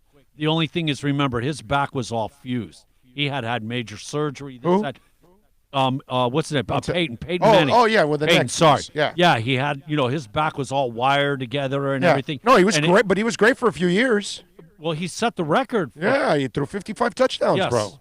But the next year, and it happened. Didn't he have like 2 years, and then the third year is when it went completely awry? I think he had 2 good years, and then it went awry. I thought it was 1 year. It was just one? I thought it was just one. Well, but again, that's different. That's surgery, and it was. That's what I'm saying. It was a miracle he was able to come back. Period. Dante Fowler is expected to sign a 3-year deal with the Falcons, by the way, according to Rap Sheet. That's what I'm saying. Brady's not dealing with anything like that, and we all know this guy lives his purest life. Yeah. Doesn't drink, doesn't this, doesn't that. Everything is, what is it? Avocado ice cream or something. Yeah. Julio Alonso says, you guys in the media love making a big deal and are destroying people's lives. Great job. Who's doing that, Julio? Julio, listen, bro. Just because your dumbass is lazy and uses lazy takes from other people, the media is not doing anything. You can blame the media for a lot of crap. When it comes to the coronavirus, all they're doing is going by what Dr. Fauci says. They're repeating everything the experts are saying. Nothing more. But I get it. You, of course, are a typical American tool. You just repeat what somebody else says. Oh, if they say it, well, then I'll just repeat it. You don't even think for yourself at all. It's a lazy thing. Media can be blamed for a ton of things that they do wrong. When it comes to the coronavirus, they're not over-exaggerating a damn thing. They're reporting exactly what's going on. And they're repeating exactly what the health experts are saying. Because I'm watching it too. And they replay the sound bites from all the health experts and from the government officials. That's all we can go by. But again, You continue to be the tool that you are and just repeat things without even thinking for yourself, because that's what America is. So many of you out there, you don't think for yourselves. You just repeat what another moron said. Or, you know how it is, because I get it all the time, right? We'll put out a segment, a rant, an interview or something. It'll have a headline. Somebody will answer that post right away with me, and they'll give me an opinion on something. And it had nothing to do with what the conversation was about. And then I'll send them back and I'll say, typical American. Because that's how we are in this country. We're terribly lazy. I go, next time, listen to the segment, so when you comment, you're actually commenting on something that happened. What you talked about, we never talked about. And then you look like a horse's ass. Why? Because so many are notoriously lazy. You see a headline in an article and you respond off the headline. You didn't bother to read the article. You see a headline representing a talk segment and you go off on it and you never listen to the talk segment, what it was about, what the host wanted to say, what he or she's opinion was about something. You then go off on your own opinion and your own tangent, and you make up something that you assume off the headline the article was about or the host said. Stop getting lazy, man. Stop it. Stop with the lazy crap already. Think for yourselves, man. Don't be tools. They're not doing a damn thing. They're not creating anything. All they keep doing is repeating everything that the experts and the officials are saying. I don't see media members making anything up. Okay? And this is super serious. And it has nothing to do with the media because they didn't create the virus. The virus is out there and it's killing people, killing their businesses, killing our economy, and it has nothing to do with the media. Nobody's at fault here. Not Trump, not the government, not any human being. This is a virus, man. And we're all caught up in the middle of it. And we've never dealt with this. It's like I'm watching them yesterday about the respirators and this and that. And I know I see Trump saying, well, we put in an order. We're trying to, get more ventilators. We know that if we have a big rush, we're not going to have enough. Of course not. Who would? What are you going to do? Are you going to have 1 billion respirators just sitting there in some warehouse waiting for a virus? No. Nobody does that. Nobody was expected for a virus to take over the damn world. So, of course, we're going to be behind on ventilators. Please. Enough already. You know what spreads worse and faster than corona? What's that? Ignorance. Yes. Amen to that. Amen to that. People who are downplaying this epidemic are complete fools. Of course. Magic Mirror Mystery School. Musicians. Yeah, they're not helping either. You're right. For the people blaming the media, you do have the option to turn off the TV and get off social media. Read a book, learn a craft, talk to your family. I love that. That's fantastic. NorCal, think for yourself. Question authority. Tool, third eye. It's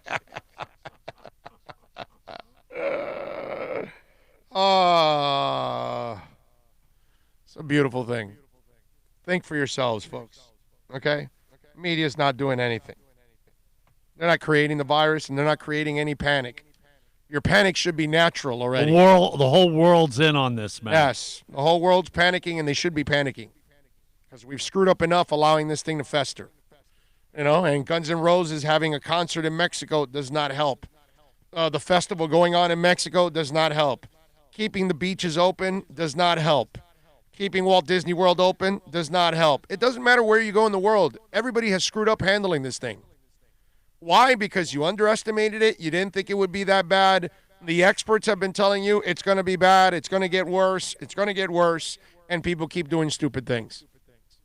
I mean, young people are walking around going, oh, it doesn't affect me. I'm young. Yeah, go visit your grandmother with that idea. Right, exactly. This is why you got to look at it for what it is and take it seriously. All right. I think we are pretty close to done. Yeah. Although I do have a good story music-wise. Can I tell a story music-wise that I found pretty interesting? If you feel so indulged, yes. Yes. I want to tell this story because you ever heard of Fiona Apple? Of course, right? Come on, man. Of course. She had those druggy, whacked out, laying around bunch of people videos. Well, she talks about drugs. And Fiona Apple details her emotional abuse by her ex, Paul Thomas Anderson. And she also says that she stopped doing cocaine after one excruciating night with Quentin Tarantino. Quentin Tarantino looks like She's been a bad, bad girl. Well, during an in-depth interview with The New Yorker, the singer-songwriter said she was put off by the drug after listening to her then-boyfriend Paul Thomas Anderson and the Once Upon a Time in Hollywood director brag throughout the evening while hanging out at Tarantino's house. Every addict should just get locked up in a private movie theater with Quentin Tarantino and Paul Thomas Anderson on coke, and they'll never want to do it again, the 42-year-old says. She detailed other drug abuse during a romance with Anderson, which she called painful and chaotic, took part in booze, pot, ecstasy, on top of cocaine. And she claimed that the Boogie Nights director was coldly critical and contemptuous during their time together. At parties, his harsh words in her ear, calling her a bad partner while behaving sweetly on the surface, she'd tear up, which she'd think made her look unstable to strangers. The Grammy winner also alleged Anderson was rude to her parents at a dinner party, threw a chair across a room after a 98 Oscars, and shoved her out of the car once. Her father, by the way, was an alcoholic, but has been sober for decades. She also took prescription pills, psychopharmaceuticals for years after being diagnosed with complex developmental post-traumatic stress disorder. In December, she eventually weaned herself off of antipsychotic drugs after severe mood swings caused her to get an MRI to rule out the pituitary tumor. That's a hell of a story there by Fiona Apple. And folks, I guess take her advice. If you're hooked on cocaine, go find Quentin Tarantino. And apparently you'll be all right. You'll be good. Nothing wrong with that. And I know we don't have any sports going on right now. Okay? But you can bet. There are things to bet on. Sports books, by the way, are placing wagers on weather. So that means they got their whatever their what's that called? Their what's the name of those whatever it is, the rhythms or whatever it is that for computers, what you know what I'm talking about? Biorhythm. Not a biorhythm, it's and that show Numbers, they do it all the time. It's, what is it that they do? Algorithms. Algorithms, there it is. So the sports books apparently got their algorithms for sports and now shifted over to weather. So Bovada now, okay, instead of, betting on the NBA, NHL, Major League Baseball, MLS seasons, all of that, right? Now you can bet on temperatures for select cities starting today. So those gamblers who would bet on anything have 10 weather-related bets for Wednesday. So the 10 bets, well, I'll give you a couple. Houston, max temperatures 81, over and under, minus 180, plus 140. Jacksonville, the max temperature 83, the under minus 120, the over minus 120. Los Angeles, max temperature 61, plus 110 is the under. The over is minus 150. So they must already know the history of temperatures and everything to be putting these kind of odds on something, right? From plus 150 to plus 110 to minus 150, minus 180 to plus 140. Those are interesting extremes for weather. I mean, you got to really know what the hell the weather history is in those towns. So for those of you degenerates that you haven't lost enough in the stock market, your job, your life, anything else, you want to lose more, go ahead. Bet on the weather. Okay? I feel like playing 10,000 Maniacs now. Little weather. Oh, and remember I told you about the Glastonbury Festival, which has got like this amazing lineup? They finally canceled it. After saying that they were going to hold the Glastonbury Festival, the organizers finally, over coronavirus fears, which, of course, they haven't canceled Rockville yet.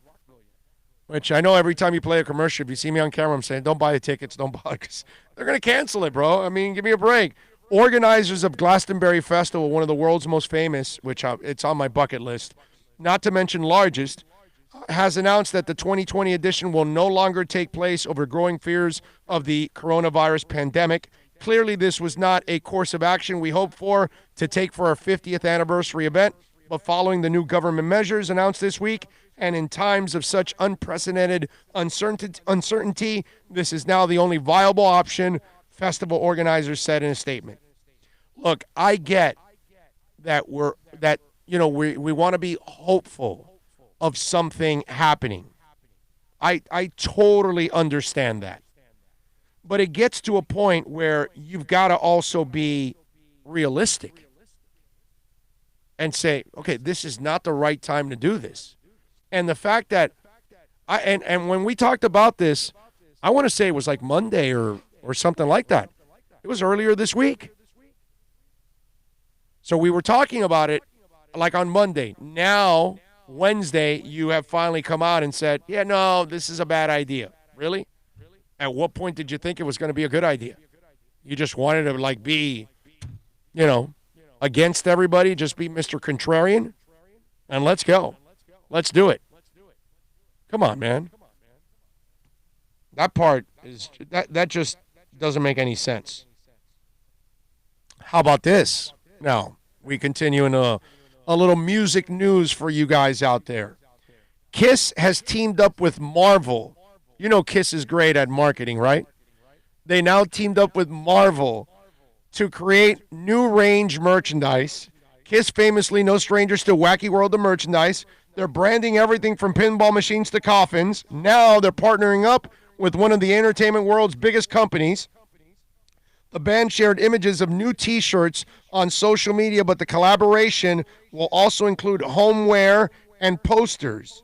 It's a privilege and an honor to follow up our debut of 78 Marvel relationships with Kiss Comics, where we met Spider-Man, Doctor Doom, and Fantastic Four. With this new partnership, this is as cool as it gets, says Paul Stanley and Gene Simmons in a mutual statement. So this, by the way, for those of you that are watching on the camera, there you go. Those are some of the shirts that they're talking about. As you can see, they got the 4 members of Kiss and then Marvel comic heroes under it. Pretty cool. And this is going to sell a ton in a big-time way.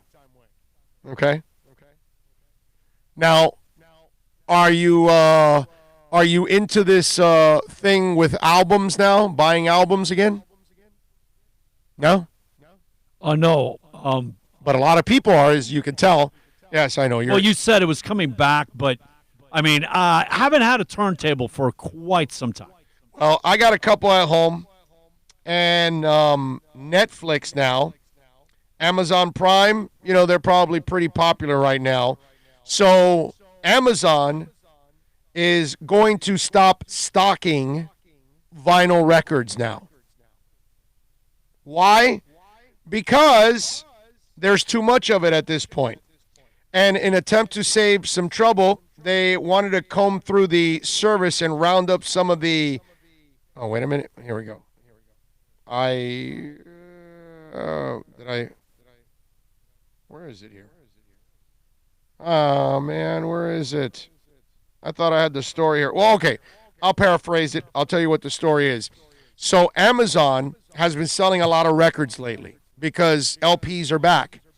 And the problem is they've got the LPs are taking up too much space in their warehouse.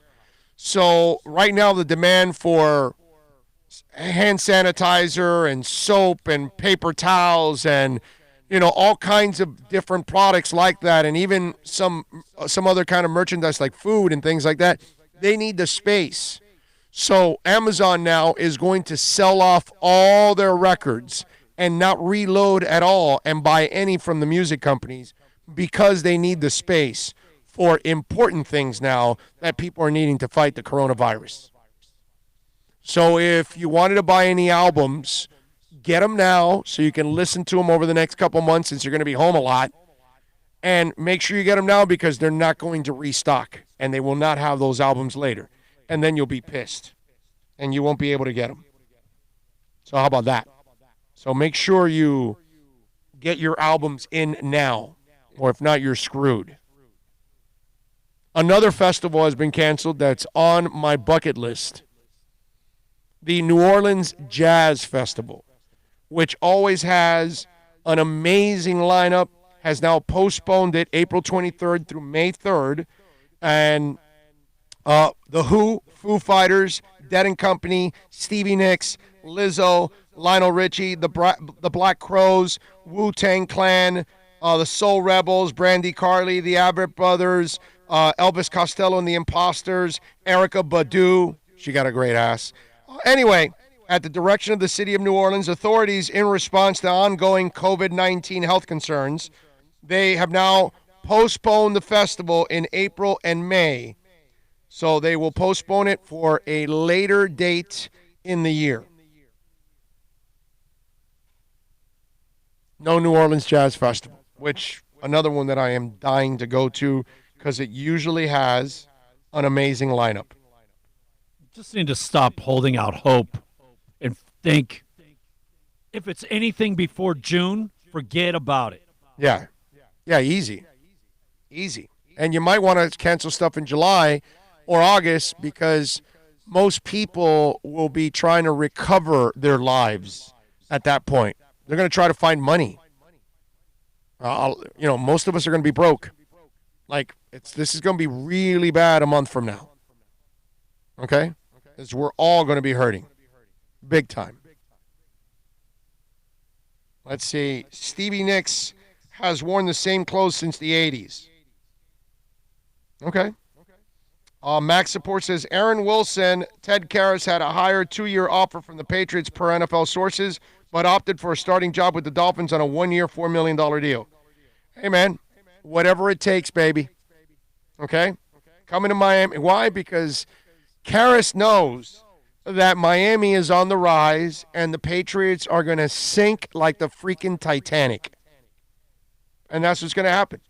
That's it. And the Miami Dolphins are taking over the division, and they're kicking everybody's ass over the next couple of years.